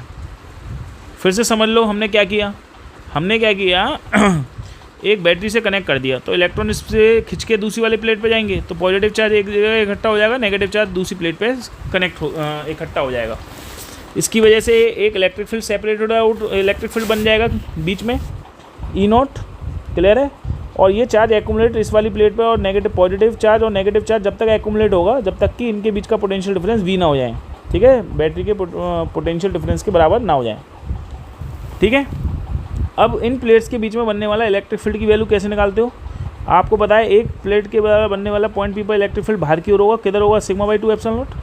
तो पॉजिटिव की वजह से सिग्मा बाई 2 एप्सिलॉन नॉट बाहर की ओर होगा, और नेगेटिव चार्ज की वजह से सिग्मा बाई 2 एप्सिलॉन नॉट अंदर की ओर होगा। तो दोनों की वजह से बनने वाला बीच में इलेक्ट्रिक फील्ड होगा सिग्मा बाई एप्सिलॉन नॉट। तो सिग्मा होता है Q by A epsilon not. यहाँ से हम दोनों प्लेट के बीच का पोटेंशियल डिफरेंस निकाल लेंगे, तो E इक्वल टू होता है माइनस dv/d है। तो E equal to potential difference क्या है, दो प्लेट के बीच का V, और दो प्लेट के बीच की दूरी कितनी है d। तो V बराबर हो जाएगा E इंटू डी। तो V बराबर हो जाएगा Q ए एप्सिलॉन नॉट इंटू डी। तो देखो बेटा हमें कैपेसिटेंस निकालना है, तो C बराबर होता है Q अपॉन V। तो हमें V की ज़रूरत पड़ेगी, तो V की हमने V निकाल लिया बेटा, Q by A epsilon naught into D. ठीक है, ये वैल्यू यहाँ पे लगा दी है, Q by A epsilon naught into D. Solve कर लिया, ये कैपेसिटेंस आ गया। तो सुनो फिर डेरिवेशन को याद रखो, देखो सीधे याद रखो, कैपेसिटेंस निकालना है तो C बराबर होगा Q बाई V। मुझे V निकालना है तो V बराबर होगा E इंटू डी। मुझे E निकालना है तो E बराबर क्या होगा, E बराबर होगा सिग्मा बाई एप्सिलॉन नॉट। फिर से समझो, उल्टा समझो, मैंने सीधा समझाया, तो मैं पहले E निकालो, फिर V निकालो, फिर V यहाँ रख दो, फिर C निकल जाएगा। उल्टा समझो, C निकालना है, मेन उद्देश्य क्या है तुम्हारा, C निकालना। C के लिए क्या चाहिए, V चाहिए। V कैसे निकलेगा, E इंटू डी। E क्या है, electric field between the plates. ये इलेक्ट्रिक फील्ड कैसे निकलेगा sir, sigma by epsilon not से निकलेगा। सिग्मा क्या है, Q बाई ए। ऐसे समझ लो, वो यहाँ रख दो, V की वैल्यू उठा के यहाँ रख दो, C निकल जाएगा। बताओ समझ में आया नहीं है। ठीक है, आई होप समझ में आया होगा। ठीक है, तो यहाँ पर यही चीज़ लिखा हुआ है कि पैरेलल प्लेट कैपेसिटर होता है। ठीक है, consist of to plates, parallel होती हैं एक दूसरे के साथ, जो कि स्मॉल डिस्टेंस में सेपरेट होती हैं compare to the size. Size क्या है इस प्लेट का, उसके कंपेरिजन में जो इसके बीच की जो दूरी होती है, साइज के कंपेरिजन में इसकी जो बीच की दूरी होती है वो बहुत बहुत छोटी होती है। ये हम लेके चलते हैं। ठीक है बेटा, आगे बताऊँगा। ठीक, हम आइडियल कैपेसिटर लेके चलते हैं, जिसमें ये कहते हैं इलेक्ट्रिक फील्ड हमेशा जो प्लेट है ना, इनके बीच में हमेशा रहना चाहिए। वो जब ही रह सकता है जब ये दूरी बहुत बहुत कम हो। ठीक है, ध्यान रखना। चलो, ज़्यादा मैं कुछ नहीं बता रहा। अच्छा, ये जो आपने देखा, ये जो हो रहा है, ये एजिस पे फ्रिंजिंग, इसे बोलते हैं फ्रिंजिंग इफेक्ट। जो किनारे होते हैं ना, प्लेट के जो किनारे होते हैं बेटा, प्लेट के बाबू किनारे जो होते हैं, देखो ऐसे होती है प्लेट्स। तो ये जो किनारे होते हैं ना, प्लेट के किनारे, याद रखना इन किनारों पे क्या होता है, मैंने कल भी बताया था। ये जो किनारे होते हैं इनका एरिया कम होता है। जब एरिया कम होगा तो सिग्मा बराबर होता है चार्ज पर यूनिट एरिया। जब एरिया की वैल्यू कम होगी तो सिग्मा की वैल्यू ज़्यादा होगी, तो ई इक्वल टू होता है सिग्मा बाई एप्सिलॉन नॉट। तो जब सिग्मा की वैल्यू ज़्यादा होगी तो इलेक्ट्रिक फील्ड बहुत बहुत ज़्यादा होगा, तो इलेक्ट्रिक फील्ड ज़्यादा होगा तो इलेक्ट्रिक फील्ड यहाँ पे नॉन यूनिफॉर्म हो जाएगा। जब इलेक्ट्रिक फील्ड नॉन यूनिफॉर्म हो जाएगा तो ये इलेक्ट्रिक फील्ड के ऊपर जो किनारे हैं उन पर जो है इलेक्ट्रिक फील्ड लाइन बेंड कर जाती हैं, ऐसे झुक जाती हैं। अंदर देखो, अंदर प्लेट के अंदर क्या हो रहा है, प्लेट यूनिफॉर्म है, देखो इलेक्ट्रिक फील्ड यूनिफॉर्म है। क्यों? क्योंकि चार्ज डिस्ट्रीब्यूट होता है यूनिफॉर्मली अंदर, लेकिन किनारों पे चार्ज बहुत ज़्यादा हो जाता है एकदम से, तो इलेक्ट्रिक फील्ड लाइन बेंड कर जाती हैं। इस इफेक्ट को बोलते हैं फ्रिंजिंग इफेक्ट। क्या बोलते हैं इसे? Fringing effect. जो इलेक्ट्रिक फील्ड लाइन सरफेस पे बेंड कर रही हैं, इस इफेक्ट को बोलते हैं फ्रिंजिंग इफेक्ट। अगर मुझे इसको इग्नोर करना है फ्रिंजिंग इफेक्ट को, तो मैं क्या करूँगा, ये जो डी है, दो प्लेट के बीच की जो दूरी है, इसको बहुत बहुत नज़दीक लेना पड़ेगा, बहुत बहुत नज़दीक लेना पड़ेगा, मतलब बहुत बहुत क्लोज लेना पड़ेगा, स्मॉल डिस्टेंस पर लेनी पड़ेंगी दोनों प्लेट्स, तभी ये फ्रिंजिंग इफेक्ट क्या हो सकता है, ये नेगलेक्ट कर सकते हैं, हम इग्नोर कर सकते हैं। ठीक है, और वो भी किस केस कैपेसिटर में करोगे, याद रखना, वो आइडियल कैपेसिटर के केस में ही कर सकते हो ऐसा सिचुएशन। ठीक है, क्योंकि आइडियल केस ये है जब फ्रिंजिंग इफेक्ट को हम क्या कर सकते हैं, नेगलेक्ट कर सकते हैं। ठीक है, आउटसाइड कोई इलेक्ट्रिक फील्ड ना लेके चलें, हम खाली प्लेट के बीच में ही इलेक्ट्रिक फील्ड माने। ठीक है बेटा, ये जब ही हो सकता है। ठीक है, चलो ये तो छोटी मोटी चीज़ थी जो मैंने आपको बताई, लेकिन काम की बहुत चीज़ थी। ये पूरा डेरिवेशन बता दिया था, यहाँ तक देखो, यहाँ तक बताया है एयर तक। ठीक है, अगर मैं कहूँ नेक्स्ट केस देखो, अगर दो प्लेट्स के बीच में मैं कोई मीडियम भर देता हूँ जिसका डाइलेक्ट्रिक कांस्टेंट के है, तो क्या होगा, तो बच्चों क्या होगा, देखो देखो अब ये वाली सिचुएशन आ रही है। ठीक है, इनके बीच की दूरी वही है डी। अब इनके बीच में मैंने भर दिया डाइलेक्ट्रिक मीडियम जिसका डाइलेक्ट्रिक कांस्टेंट है के। अब क्या होगा बच्चों, देखो ध्यान से, ये प्लेट पॉजिटिव है, ये प्लेट नेगेटिव है, तो इनके बीच का जो इलेक्ट्रिक फील्ड था ना, अब इलेक्ट्रिक फील्ड जो एयर में इलेक्ट्रिक फील्ड था उसके कंपेरिजन में क्या हो जाएगा, के टाइम्स घट जाएगा। इलेक्ट्रिक फील्ड क्या हो जाएगा बेटा, के टाइम्स घट जाएगा, ध्यान रखना। तो E इक्वल टू हो जाएगा ई नॉट बाई के। ई नॉट की वैल्यू क्या थी प्लेट्स के बीच में, sigma by epsilon not. Sigma क्या था sir, charge per unit area into epsilon naught into के, यही तो था। तो बेटा इनके बीच का पोटेंशियल डिफरेंस कितना हो जाएगा, बताओ, पोटेंशियल डिफरेंस हो जाएगा E इंटू डी। तो बच्चों E की वैल्यू कितनी है सर, Q अपॉन ए एप्सिलॉन नॉट इंटू के इंटू डी हो गई। अब आपको C चाहिए तो C बराबर क्या होगा sir, Q upon V dash हो जाएगा। पोटेंशियल भी घट गया है, देखो K टाइम्स पोटेंशियल घट गया है। ठीक है, ध्यान रखना, Q बाई वी डैश कितना है यहाँ पे सर, वी डैश है Q इंटू डी अपॉन ए एप्सिलॉन नॉट इंटू के। तो बच्चों Q से तो Q कट गया, तो कैपेसिटेंस कितना टाइम्स बढ़ गया, K टाइम्स बढ़ गया, ए एप्सिलॉन नॉट बाई डी हो गया। देखो ये कैपेबिलिटी बढ़ गई, तुम्हारी कैपेसिटी इंक्रीज हो गई। क्यों? क्योंकि पोटेंशियल घटने से कैपेसिटी बढ़ जाती है। ध्यान रखना, यही प्रिंसिपल ऑफ कैपेसिटर भी कहलाता है कि अगर पोटेंशियल के टाइम्स घटा है तो कैपेबिलिटी के टाइम्स बढ़ गई है। ध्यान रखना, ठीक है, ये ध्यान रखना, क्लियर है। तो कैपेसिटी का फॉर्मूला एयर में, मीडियम में क्या होता है, ये होता है के ए एप्सिलॉन नॉट बाई डी होता है, याद रखना। जहाँ ए क्या है, के क्या है, डाइलेक्ट्रिक कांस्टेंट है मीडियम का, ए क्या है, एरिया ऑफ ईच प्लेट है, डी क्या है, डिस्टेंस बिटवीन द प्लेट्स है बेटा, एप्सिलॉन नॉट क्या है, परमिटिविटी है फ्री स्पेस की। ठीक है, तो याद रखना ये कैपेसिटेंस किन किन फैक्टर्स पे डिपेंड करता है। यहाँ से आप देख रहे हो कि सी किस पे डिपेंड करता है, ए पे डिपेंड करता है। जितना बड़ा एरिया होगा उतना ही कैपेसिटेंस ज़्यादा होगा, क्योंकि सी प्रोपोर्शनल टू ए है। दूसरा सी इन्वर्सली प्रोपोर्शनल है डी के, जितनी प्लेट की दूरी कम होगी, दो प्लेट के बीच की दूरी, उतना कैपेसिटेंस बढ़ जाएगा। दूसरा कैपेसिटेंस डायरेक्टली प्रोपोर्शनल होता है के पे।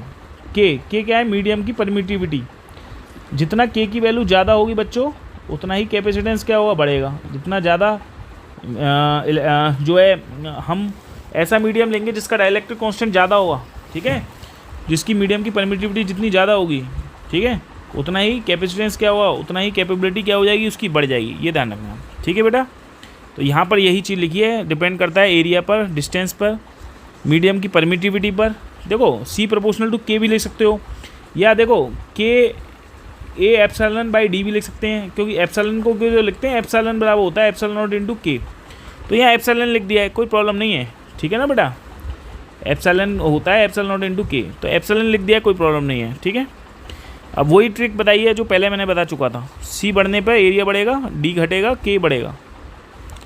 फ्रिंजिंग का मतलब देख लेना, फ्रिंजिंग मतलब होता है कोई भी प्लेट है, finite area, field line bend हो जाती हैं एट द एजेस पे, ठीक है। मैंने अभी बताया था कि जो फील्ड लाइंस होती हैं वो क्या हो जाती हैं, बेंड हो जाती हैं क्या हो जाती हैं बच्चों, बेंड हो जाती हैं। बताया था ना अभी बताया था फ्रिंजिंग इफेक्ट, समझाया था ना कि एरिया कम हो। भाई ये वाली प्लेट्स एरिया है ऐसे, ये एरिया ये देख रहे हो, ये एरिया कम है, ये एरिया बैंड है, ये नुकीली चीज़ है। नुकीली चीज़ पे ये जो है एरिया कम होगा। जब एरिया कम होगा तो सिग्मा ज़्यादा होगा, सिग्मा ज़्यादा होगा तो इलेक्ट्रिक फील्ड बेटा ज़्यादा होगा। जब इलेक्ट्रिक फील्ड ज़्यादा होगा तो इलेक्ट्रिक फील्ड नॉन यूनिफॉर्म होगा। जब इलेक्ट्रिक फील्ड नॉन यूनिफॉर्म होगा तो एजिस पे क्या हो जाती है, इलेक्ट्रिक फील्ड बैंड हो जाती हैं। इसी फिनोमेना को फ्रिंजिंग कहते हैं। तो फ्रिंजिंग कहते हैं जब फील्ड लाइन बैंड हो जाती है कभी एजिस पे। इस इफेक्ट को क्या बोलते हैं बेटा, फ्रिंजिंग बोलते हैं। फ्रिंजिंग बोलते हैं।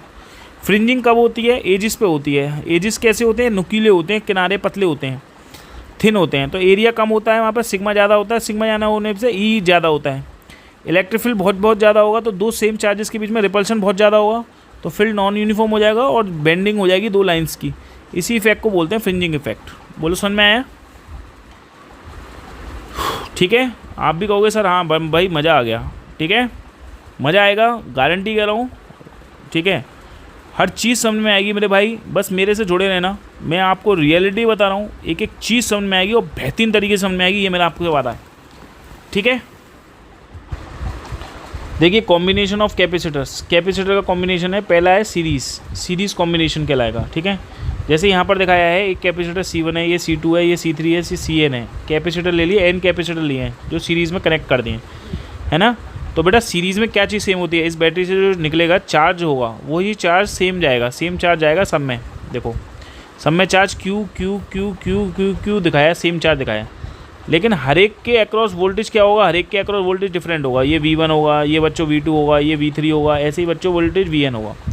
तो हमने क्या दिखाया, अगर इन सारे कैपेसिटर्स को हटा दूं मैं तो एक इक्विवेलेंट कैपेसिटर लगा दूंगा, जैसे बोलूँगा C इक्विवेलेंट। इनके थ्रू निकल रहा है चार्ज Q, तो वही तो चार्ज आएगा Q। और वोल्टेज की बैटरी कितनी है, V है। तो मेरा जो टोटल वोल्टेज था बेटा V, वो किस में बढ़ गया सर, इंडिविजुअल वोल्टेज में बढ़ गया, V1 V2 V3 VN में, क्योंकि चार्ज की वैल्यू सेम होगी। सीरीज़ में चार्ज सेम होता है। रजिस्टर में क्या होता था, रजिस्टेंस में क्या होता था, तुम जब रजिस्टेंस देखते थे तो रजिस्टेंस में क्या चीज़ सेम होती थी सर, करंट सेम होता था। और हर रजिस्टेंस के अक्रॉस बच्चों क्या चीज़ अलग होती थी, वोल्टेज अलग होता था। ऐसे ही यहाँ पर रजिस्टेंस की जगह कैपेसिटर लगा दिया है, बस चार्ज की वैल्यू सेम रखी है, कैपेसिटेंस अलग अलग है, इसके अक्रॉस वोल्टेज अलग अलग हो गया। बस अगर हम कहें कि इसे बैटरी से कनेक्ट कर दिया है और बैटरी है V वोल्ट की, तो V वोल्ट का जो वोल्टेज है ये बढ़ गया है C1 के अक्रॉस V1 और C2 के अक्रॉस V2। तो टोटल वोल्टेज किसके बराबर होगा बेटा, टोटल वोल्टेज होगा सम ऑफ इंडिविजुअल वोल्टेज के, वो होगा V1 V2 V3 dash VN। ठीक है, अब ये बताओ V बराबर क्या होता है, Q बराबर होता है CV। तो बेटा V बराबर क्या होगा, Q/C होगा। तो ये बताओ यहाँ पर इस V की जगह क्या रख दूँगा, इस V की जगह रखूँगा Q/C इक्विवेलेंट। बताओ ना, इस V की जगह क्या रखूँगा बच्चों, देखो V की जगह क्या रखूँगा, V बराबर होगा Q/C इक्विवेलेंट। बेटा V1 बराबर क्या होगा, Q/C1। V2 बराबर क्या होगा सर, Q/C2। V3 बराबर क्या होगा, Q/C3। ऐसे ही बेटा VN बराबर क्या होगा, Q/CN। यही तो लिखूँगा। तो देखो यहाँ पर लिख दिया है V1 की जगह Q/C1, Q/C2, Q/C3 dash Q/CN। Charge बेटा कॉमन ले लो, कॉमन निकाल के काट दो, तो 1/C इक्विवेलेंट इक्वल टू हो जाएगा 1/C1 plus 1/C2 plus 1/C3 dash 1/C1। ठीक है, ये याद रखना। ऐसे ही अगर दो कैपेसिटर सीरीज़ में जुड़े हैं, तो ध्यान रखना ये फॉर्मूला लिख लेना, मैंने नहीं लिखा, C1 और C2 हैं अगर, और ये दोनों सीरीज़ में जुड़े हैं, तो इक्विवेलेंट कैपेसिटेंस इनका कितना हुआ सर, 1/C1 प्लस के 1/C2, यही तो होगा। अगर मैं इसे सॉल्व करूँ तो बच्चों सॉल्व करके क्या लगेगा, एलसीएम ले लूँगा C1 C2, तो ये हो जाएगा C1 प्लस C2। ठीक है, तो C इक्विवेलेंट इक्वल टू हो जाएगा formula C1 C2/C1 plus C2। ये बड़ा इंपॉर्टेंट फार्मूला है, ये फार्मूला जरूर लिख लेना आप लोग कि दो अगर कैपेसिटर सीरीज़ में जुड़े होते हैं तो C इक्विवेलेंट का फॉर्मूला क्या आता है, C1 C2/C1 प्लस C2 आता है। ठीक है, नया नोट क्या है इसमें, बहुत ही इंपॉर्टेंट चीज़ है और आप लोगों को ये चीज़ याद भी रखनी है। ठीक है, ये कंपटीशन पॉइंट ऑफ व्यू से इम्पोर्टेंट भी है और टाइम भी सेव करती है। सर क्या ऐसी चीज़ है, तो देखो ये कैपेसिटर है C1, ये है C2, इसके अक्रॉस वोल्टेज V1 होता है, इसके अक्रॉस वोल्टेज V2 होता है, चार्ज सेम होता है, यही तो बताया था। ठीक है, ये वोल्टेज है V। अगर मैं इसके अक्रॉस C1 के अक्रॉस वोल्टेज निकालना चाहता हूँ बच्चों, क्या निकालना चाहता हूँ, वोल्टेज, तो देखो फॉर्मूला याद रखना बच्चों, Q बराबर होता है CV। तो ये बताओ चार्ज तो सेम है, तो चार्ज सेम है तो C इन्वर्सली प्रोपोर्शनल होगा V के, नहीं होगा, बिल्कुल सर होगा। तो अब क्या करना है, याद रखो, जैसे मुझे V1 निकालना है, डायरेक्ट निकालना है, तो V1 इक्वल टू, याद रखो, टोटल वोल्टेज इनटू जिसमें वोल्टेज निकालने हैं उसका कैपेसिटर नहीं लेना तुम्हें। देखो जिसके अक्रॉस वोल्टेज निकाल लेना, क्योंकि इन्वर्सली प्रोपोर्शनल है, तो हमेशा इन्वर्स लेना है, मतलब जिसके अक्रॉस वोल्टेज निकाल ले हो उसका कैपेसिटर यूज़ नहीं करना, दूसरा करना है C2 अपॉन क्या करना है C1 प्लस C2। ये क्यों करते हैं ऐसा, इन्वर्स लेते हैं, इन्वर्स मतलब क्योंकि वोल्ट इन्वर्स लेते हैं, इन्वर्स अगर हम जिसके अक्रॉस वोल्टेज निकालते हैं ना उसका कैपेसिटर छोड़ के दूसरे का लेते हैं C2, ध्यान रखना। ऐसे ही वोल्टेज V2 लिखेंगे तो टोटल वोल्टेज तो लिखेंगे ही, इनटू करेंगे, सही है। अब क्या करेंगे, इन्वर्स लेंगे, जिसके अक्रॉस वोल्टेज निकालने उसका कैपेसिटर को छोड़ के दूसरा लेंगे C1, तो C1 हो जाएगा अपॉन क्या हो जाएगा C1 प्लस C2 हो जाएगा, सही है नहीं सही है। तो ये V1 और V2 हम निकाल सकते हैं, इस तरीके के फॉर्मूले से हम निकाल सकते हैं, ठीक है। ये दोनों फॉर्मूले याद रख लेना। सर ये क्या किया आपने, देखो इससे भी कर सकते हो, क्योंकि मैंने बताया ना V इन्वर्सली प्रोपोर्शनल है C के, तो V1 बराबर होगा टोटल वोल्टेज इंटू 1/C1 लिख सकते हो, या तो 1/C1 लिख लो या C2 लिख लो, ध्यान रखना। तो 1/C1, ठीक है, 1/C1 upon 1/C1 plus 1/C2 ऐसे भी लिख सकते हैं। ऐसे V2 बराबर 1/C2 upon 1/C1 plus 1/C2 भी लिख सकते हैं, ऐसे भी लिख सकते हैं, कोई दिक्कत नहीं है। अच्छा, पैरेलल में याद रख, सीरीज़ में याद रखना, जो भी हम कैपेसिटेंस निकालेंगे वो कैपेसिटेंस हमेशा इंडिविजुअल कैपेसिटेंस से कम होगा, मतलब C1 से C2 से C3 से हमेशा कम होगा C इक्विवेलेंट, याद रखना, ठीक है। नेक्स्ट देखो, नेक्स्ट क्या है sir, combination capacitor connected in parallel में कनेक्टेड होंगे तब क्या होगा। देखो यहाँ पे मैंने कैपेसिटर एक C1 लिया, एक C2 लिया, ऐसे ही डैश करके CN ले लिए, सही है। अब मेरा यहाँ से बैटरी से निकला चार्ज Q, और वही चार्ज Q बढ़ गया Q1 में, Q2 में और Qn में, ठीक है बेटा। तो टोटल चार्ज क्या था Q, और वो बढ़ गया Q1 Q2 Qn में। अगर इन सारे कैपेसिटर को हटा दूँ तो ये उनके स्थान पर एक कैपेसिटर लगा दूँगा C इक्विवेलेंट, यहाँ से चार्ज जा रहा है Q, कोई प्रॉब्लम बच्चों नहीं। तो बच्चों ये बताओ टोटल चार्ज किस में बढ़ गया, मेरा टोटल चार्ज बढ़ गया Q1 में, Q2 में, Q3 में, Qn में, क्योंकि पैरेलल में वोल्टेज सेम होते हैं बच्चों। इसके अक्रॉस जो वोल्टेज होगा V होगा बच्चों, इसके अक्रॉस वोल्टेज V होगा, इसके अक्रॉस वोल्टेज बच्चों V होगा, सबके अक्रॉस वोल्टेज सेम होंगे, क्योंकि पैरेलल में क्या चीज़ सेम होती है, वोल्टेज, ठीक है। क्योंकि बेटा ये बताओ Q बराबर होता है CV, अब इसमें वोल्टेज अगर सेम है तो Q डिफरेंट होगा और C डिफरेंट होगा। और सीरीज़ में क्या होता था बच्चों, बताओ सीरीज़ में क्या होता था, Q बराबर होता था CV, तो सीरीज़ में चार्ज सेम होता था, C अलग होता था और V अलग होता था। तो हर एक के अक्रॉस C1 के across voltage V1 V2 V3 इधर लेते थे। पैरेलल में क्या चीज़ सेम है, वोल्टेज सेम है, तो Q डिफरेंट होगा तो C भी तो डिफरेंट होगा बच्चों। तो यहाँ पर देखो Q1 Q2 Q3 Qn अलग अलग हो गए। अब इन सब कैपेसिटर्स को हटा के क्या लग सकता हूँ मैं, C इक्विवेलेंट, सही है। तो बच्चों बताओ टोटल चार्ज किसके बराबर होगा, Q1 Q2 Q3 Qn के, ठीक है। Q बराबर फॉर्मूला क्या होता है सर, Q बराबर होता है CV, तो Q की जगह लिख दूंगा C equivalent into V, Q की जगह लिख दूंगा C इक्विवेलेंट इंटू V, ठीक है। Q1 की जगह क्या लिख दूंगा बच्चों, Q1 की जगह लूँगा C1 इंटू V, Q2 की जगह लगूंगा C2 इंटू V, Q3 की जगह लगूंगा Qn की जगह लगूंगा CN इंटू V। बोलो बच्चों, सबकी जगह V कॉमन लेके कट जाएगा, तो C इक्विवेलेंट आ जाएगा C1 plus C2 plus CN। बोलो समझ में आया बच्चों। जैसे एक एग्जाम्पल देख लो ध्यान से, देखो जैसे मैं कह रहा हूँ कि कोई कैपेसिटर लगा ले, ये ले, ये दो कैपेसिटर हैं, ये कैपेसिटर C1 है, ये C2 है, ठीक है। इसे मैंने एक बैटरी से जोड़ दिया बच्चों, V वोल्ट की बैटरी से जोड़ दिया, सही है। अब मुझे बताओ इससे जो चार्ज आएगा वो Q चार्ज आएगा, और वही चार्ज बढ़े जाएगा दो में, Q1 में और Q2 में। वोल्टेज इसके अक्रॉस सेम ही रहेगा, VB रहेगा। तो मुझे बताओ देखो Q बराबर क्या होता है सर, CV, तो वोल्टेज सेम है यहाँ पे, तो Q प्रोपोर्शनल टू किसके हो जाएगा, C के नहीं हो जाएगा, ये प्रोपोर्शनल है। तो अगर मुझे देखो इसमें भी ट्रिक्स है, C इक्विवेलेंट तो आपको पता ही है, चलो सर C इक्विवेलेंट तो हो जाएगा C1 प्लस C2, दोनों जुड़ जाएंगे आपस में। जब पैरेलल में होते हैं तो C इक्विवेलेंट होता है C1 प्लस C2, और सीरीज़ में होते हैं तो C1 C2 upon C1 plus C2 होता है, मतलब 1/C1 प्लस 1/C2 होता है।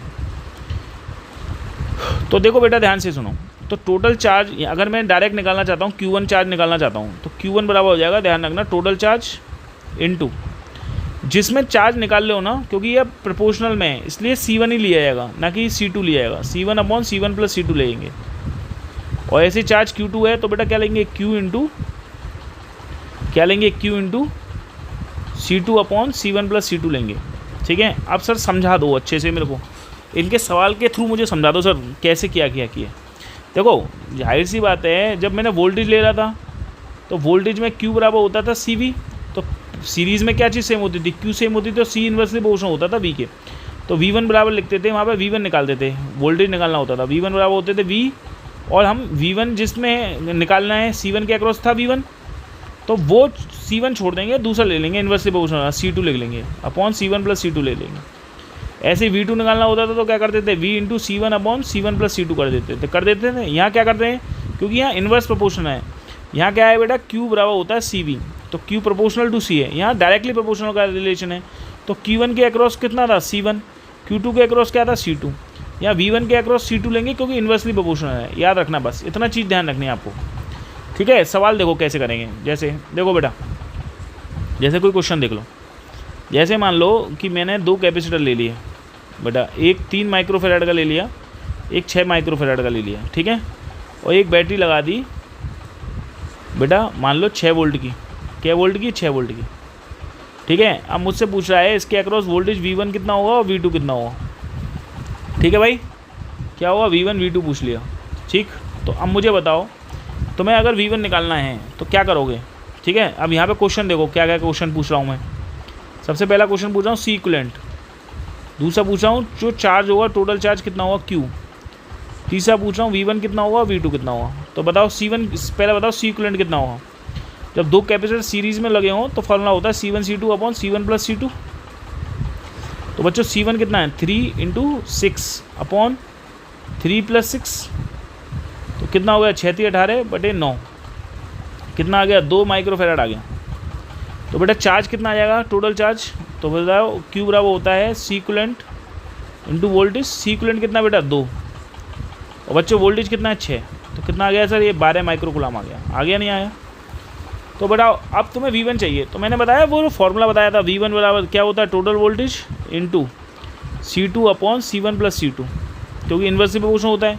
टोटल वोल्टेज कितने हैं, 6, C2 कितना बच्चों, ये मानो ये C1 है और ये क्या है C2, तो सर है 6 अपॉन C1 प्लस C2 कितना है, 9। तो सॉल्व कर लेना भाई, 3 3 9, 3 दूनी 6, फिर 3 से काटो, 3 दूनी 6, कितना आ गया वोल्टेज, 4 वोल्ट आ गया। ऐसे बच्चों V2 बराबर कितना आ जाएगा, V into C1 upon C1 plus C2। तो बेटा बताओ टोटल वोल्टेज कितना है सर, 6, C1 की वैल्यू बच्चों कितनी है, 3 अपॉन कितना हो जाएगा 9, तो 3 3 जा 9, 3 3 जा 6, तो बताओ कितना आ गया, 3 वोल्ट। इन दोनों को जोड़ दो, इन दोनों को जोड़ दो, ये 3 3 3 9, 3 2 जा 6 होते हैं, सॉरी 2 आएगा यहाँ पे, तो कितना आ जाएगा बेटा, यहाँ पे 2 वोल्ट आ जाएगा, ठीक है। अब इन दोनों को जोड़ दो, देखो 2, टोटल वोल्टेज कितना हुआ, V1 प्लस V2, एक तरीके से बता रहा हूँ मैं आपको, 4 प्लस 2 कितना हो जाएगा, 6 वोल्ट हो जाएगा। तो ये दिखा रहा हूँ, अगर मैं जोड़ दूंगा तो टोटल वोल्टेज वही आ जाएगा जो है, ठीक है, क्लियर है। तो ये एक तरीका है, ठीक है, सिंपल तरीका है, ठीक है। दूसरा देखो, एक और क्वेश्चन देखो, देखिए एक और क्वेश्चन देखिए पैरेलल वाले का। अगर मान लो ये 2 कैपेसिटर हैं हमारे पास, ठीक है, वही मान लो ये 3 माइक्रोफेराड का है और ये देखो बेटा 6 माइक्रोफेराड का है, ठीक है, और ये बैटरी लगी हुई है, मान लो वही 6 वोल्ट की बैटरी लगी हुई है, ठीक है।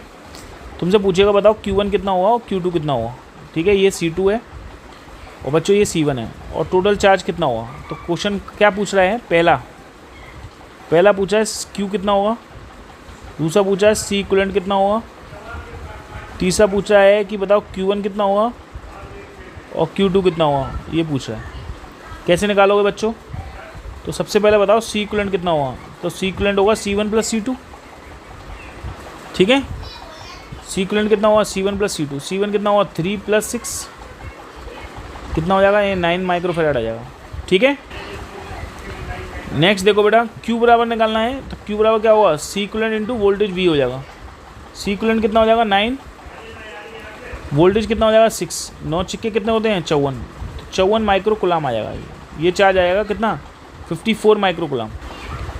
अब देखो Q1 चाहिए तुम्हें, Q1 की वैल्यू कैसे निकलेगी बच्चों, Q1 बराबर होता है Q into C1 upon C1 plus C2।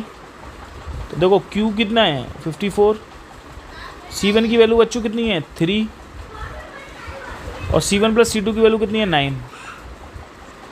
तो 3 3 जा 9, 3 से काट दो, 3 एकम 3, 2 बजे 3 अट्ठे 24। तो कितना चार्ज आ गया 18 माइक्रो कूलम आ गया। सही है। ऐसे ही Q2 बताओ कितना होगा सर, Q इंटू C2/C1+C2। तो Q कितना है 54, C2 कितना है बेटा 9, C2 कितना है 6/9 है। ठीक है, तो काट दो, 3 दूनी 6, 3 3 9, ये काट दो, 3 एकम 3, 3 अट्ठे 24, 18 दूनी 36। तो देखो 36 माइक्रो कूलम आ गया। अब इन्हें दोनों को जोड़ दोगे ना तो टोटल चार्ज 54 ही आएगा, देख लो। ठीक है, तो इस तरीके की प्रॉब्लम्स भी होती हैं जो कि हम इन तरीके के फॉर्मूले से यूज़ करके बहुत ही आसान तरीके से निकाल लेते हैं। ठीक है, चलिए नेक्स्ट टॉपिक पढ़ते हैं। देखो बेटा, नेक्स्ट टॉपिक है energy stored in A parallel plate capacitor. क्या हेडिंग है? Energy stored in A parallel plate capacitor. Parallel plate capacitor, ठीक है। देखो कैसे करेंगे। देखो हमारे पास जैसे मान लो 2 प्लेट्स थी, ठीक है। इन 2 प्लेट्स को मैंने बैटरी से ही जोड़ा, ठीक है। जब बैटरी को से जोड़ दिया तभी तो ये वाली प्लेट ने वर्क करना चालू किया। ये बैटरी वर्क करेगी, बोलो बैटरी क्या वर्क करेगी, यहाँ से इलेक्ट्रॉन खींचेगी इस वाली प्लेट से, क्योंकि इस वाली प्लेट में क्या है फ्री इलेक्ट्रॉन्स होंगे। ये इलेक्ट्रॉन को खींचेगी यहाँ से और खींच के यहाँ देगी।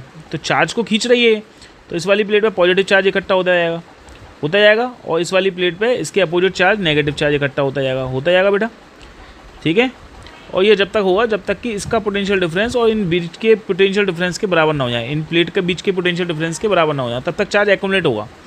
तो ये बताओ कि शुरुआत में जब प्लेट कनेक्ट नहीं करी थी तो चार्ज कितना था 0। जब इस बैटरी ने चार्ज दे दिया तो कितना चार्ज हो गया इस वाली प्लेट पे +Q और इस वाली प्लेट पे चार्ज हो गया -Q। तो शुरुआत में जब प्लेट कनेक्ट नहीं करी थी तो इस वाली प्लेट पे कोई चार्ज नहीं था, बैटरी से इसे कनेक्ट नहीं किया गया था।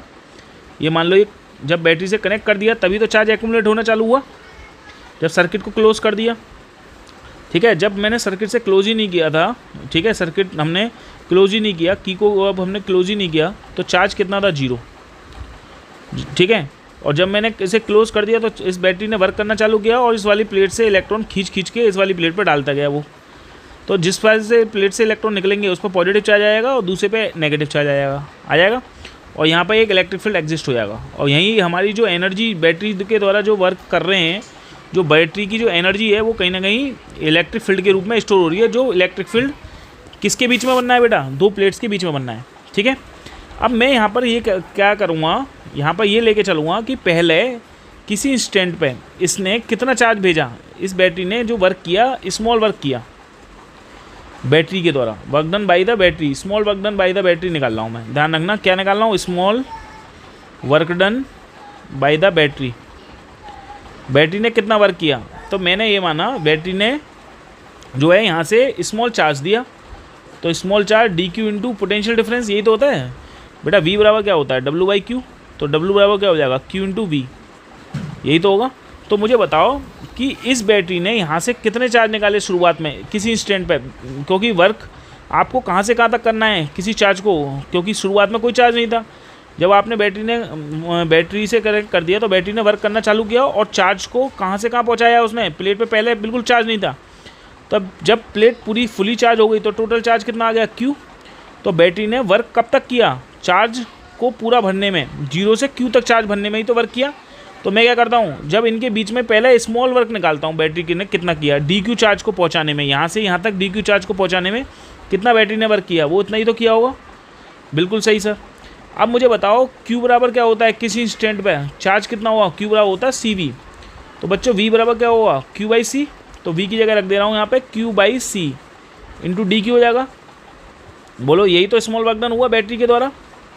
अब टोटल वर्क डन कितना हुआ बैटरी के द्वारा, तो बताओ बच्चों टोटल वर्क डन कितना हुआ। सर लिखेंगे इंटीग्रेशन Q/C इंटू DQ, ये तो लगाएंगे। और चार्ज कहाँ से कहाँ तक फ्लो हो रहा है, 0 से Q तक।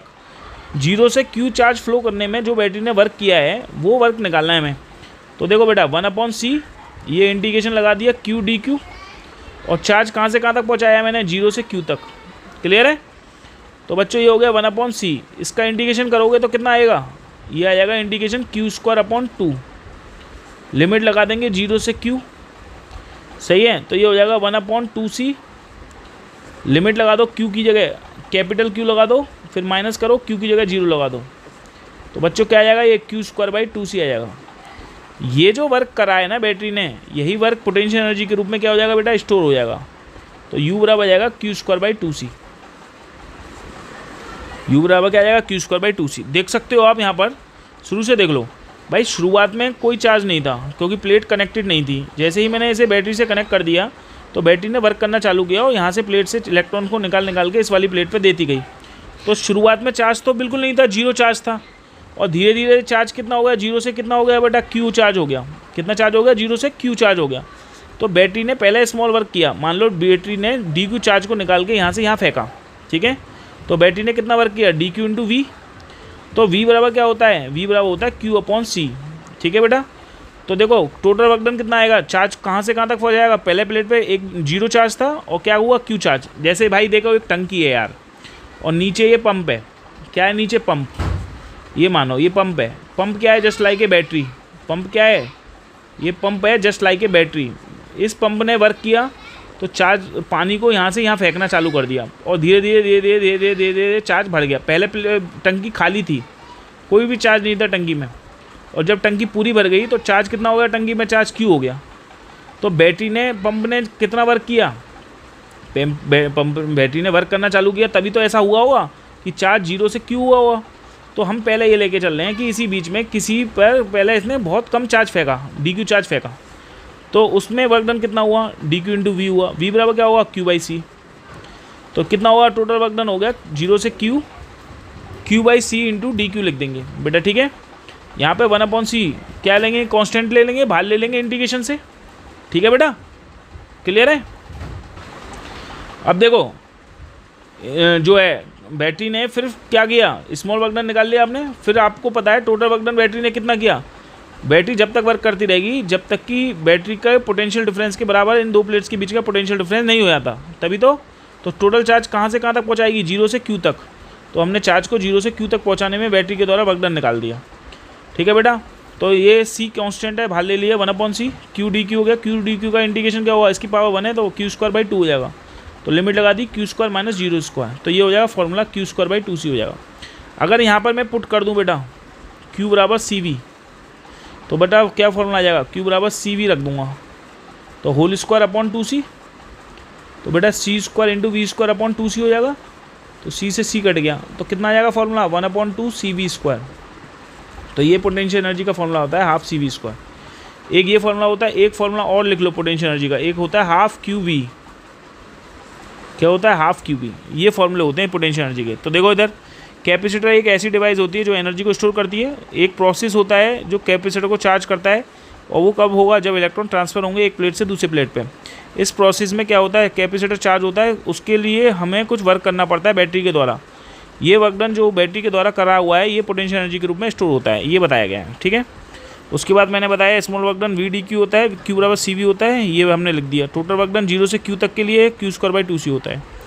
Q बराबर C लिख दोगे तो ये आ जाएगा, ऐसे ही ½ QV आ जाएगा, सही है, ये ध्यान रखना है। अब देखो यहाँ पर अगर मैं इसके लिए ग्राफ बनाऊँ Q और V क्या, तो क्योंकि तुम्हें पता है Q प्रोपोर्शनल टू V होता है, तो ये बताओ QV का ग्राफ में जो ये एरिया बना है ये क्या दे रहा है, ये किसी इंस्टेंट पर चार्ज दे रहा है और ये क्या दे रहा है, वोल्टेज V दे रहा है। तो जो इसका एरिया है वो क्या देगा, देखो एरिया निकालूँ अगर, ट्राइंगल का एरिया कितना हुआ, ½ बेस इंटू हाइट ही तो होता है। तो बच्चों बेस कितना है इसका, ट्राइंगल का, ये ट्राइंगल मान लो OAB, ठीक है बेटा। तो बेस कितना है इसका V और हाइट कितनी है इसकी Q। तो बेटा ये जो है ½ QV क्या शो करेगा, एनर्जी तो शो करेगा। तो ये जो एरिया होता है, area under the QV graph क्या इंडिकेट करता है, पोटेंशियल एनर्जी इंडिकेट करता है, ध्यान रखना। तो यहाँ पे दिखाया है area under the QV graph क्या इंडिकेट कर रहा है, energy stored in the capacitor indicate कर रहा है, ये ध्यान रखना बस, ठीक है। चलिए नेक्स्ट देखिए, अब नेक्स्ट हेडिंग डालिए energy stored in the combination of capacitors, ठीक है। Energy stored in a combination of capacitor, ये तो सिंपल है, ये तो समझा दे रहा हूँ मैं तुम्हारे को यूँ ही। यहाँ पर क्या किया मैंने, कैपेसिटर का कॉम्बिनेशन लिया सीरीज़ में, ठीक है। और सीरीज़ में चार्ज की वैल्यू क्या होती है बच्चों, सेम होती है। तो Q Q Q Q दिखा दिया है, वोल्टेज है कितना है, V है, ठीक है।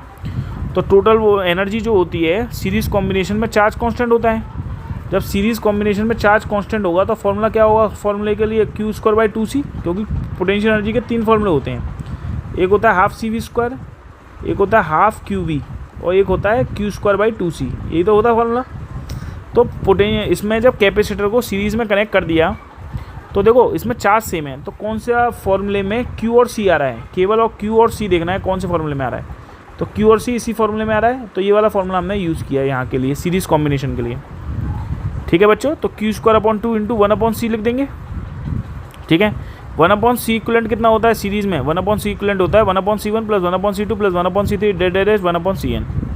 सही है, तो इस Q²/2 का अंडर मल्टीप्लाई करेंगे तो Q²/2C1, Q²/2C2, Q²/2C3 dead Q²/2Cn आया।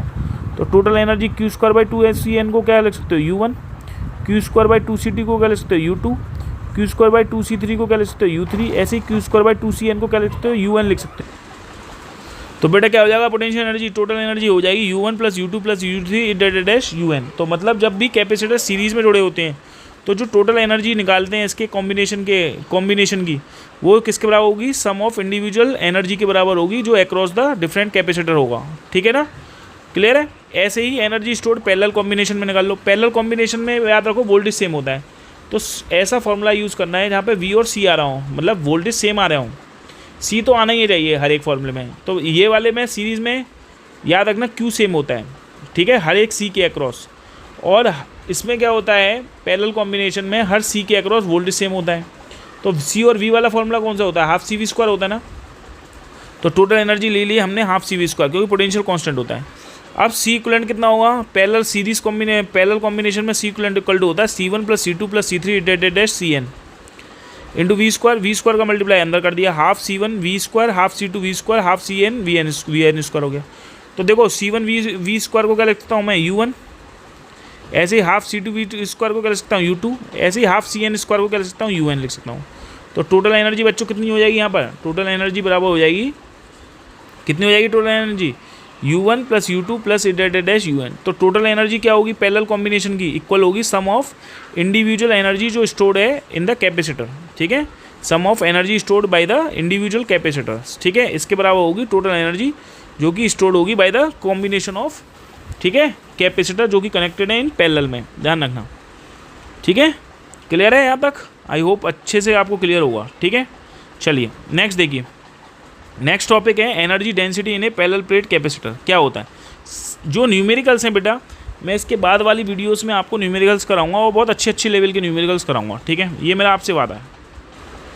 चलिए देखिए नेक्स्ट देखते हैं energy density in A parallel plate capacitors. ठीक है, क्या एनर्जी डेंसिटी होगी इन ए पैरेलल प्लेट कैपेसिटर, वो देखते हैं। देखो हमारे पास एक पैरेलल प्लेट्स हैं, ठीक है, इनके बीच की दूरी कितनी है, स्मॉल d है, और इन प्लेट्स को हमने किससे कनेक्ट कर दिया, एक बैटरी से कनेक्ट कर दिया है जिसका वोल्टेज कितना है V है। ठीक है, तो बेटा एनर्जी डेंसिटी, आपने मास डेंसिटी पढ़ी है, क्या होती है सर, मास पर यूनिट वॉल्यूम। ऐसे ही बेटा एनर्जी डेंसिटी की बात कर रहे हैं हम यहाँ पे, एनर्जी डेंसिटी को स्मॉल यू से नोट करते हैं और वो होती है एनर्जी पर यूनिट वॉल्यूम। क्या होती है यहाँ पर बेटा, एनर्जी पर यूनिट वॉल्यूम होती है। ठीक है, अब आपको पता है कि एनर्जी का फॉर्मूला क्या होता है सर, हाफ CV² होता है, यू का फॉर्मूला क्या होता है, हाफ CV² होता है। अब पैरेलल प्लेट है, पैरेलल प्लेट के लिए कैपेसिटेंस का फॉर्मूला क्या होगा, A∁0/d होगा। ठीक है, क्या होगा, A∁0/d होगा। क्लियर है, क्या होता है, A∁0/d होता है। और जो वोल्टेज है भाई, दो प्लेट्स हैं, इनके बीच का पोटेंशियल डिफरेंस V है और इलेक्ट्रिक फील्ड E एग्जिस्ट होता है इनके बीच में, बोलो होता है नहीं होता, प्लेट के बीच में इलेक्ट्रिक फील्ड E एग्जिस्ट होता है और इनके बीच की दूरी कितनी है, d है। तो E इक्वल टू होता है जैसे माइनस के dV/dr। तो बेटा क्या कह दूँगा यहाँ पर, V/d कर दूंगा, तो V बराबर क्या लिख सकता हूँ, E × d लिख सकता हूँ। तो बच्चों देखो V बराबर लिख दूंगा E × d, तो C की वैल्यू पता चल गई, एक V की वैल्यू पता चल गई, ये दो वैल्यू पता चल गई, इस वाली इक्वेशन में रख देनी है बस तुम्हें। तो देखो हाफ CV² होता है, तो C की जगह रख दिया देखो A∁0/d, और देखो V की जगह रख दिया E × d। ठीक है, तो ये हो गया A∁0/d इंटू E² × d², इस d से ये d कट गया बेटा, d आ गया, तो ये हो गया half epsilon E² into A × d। यहाँ पे A × d क्या है, ये है वॉल्यूम, किसका वॉल्यूम, वॉल्यूम ऑफ प्लेट का। ठीक है, V, तो ये V को नीचे ले जाएंगे U के, U/V, ये हो जाएगा half epsilon E²। Energy per unit volume को क्या कहते हैं, एनर्जी डेंसिटी कहते हैं। तो एनर्जी डेंसिटी होती है बेटा हाफ एप्सिलॉन इंटू E², ये ध्यान रखना है। जहाँ पर ई क्या है, uniform electric field, E epsilon not क्या है, परमिटिविटी ऑफ फ्री स्पेस की, स्मॉल यू क्या होता है, energy density per unit volume होता है। यही हमने निकाली है, ठीक है।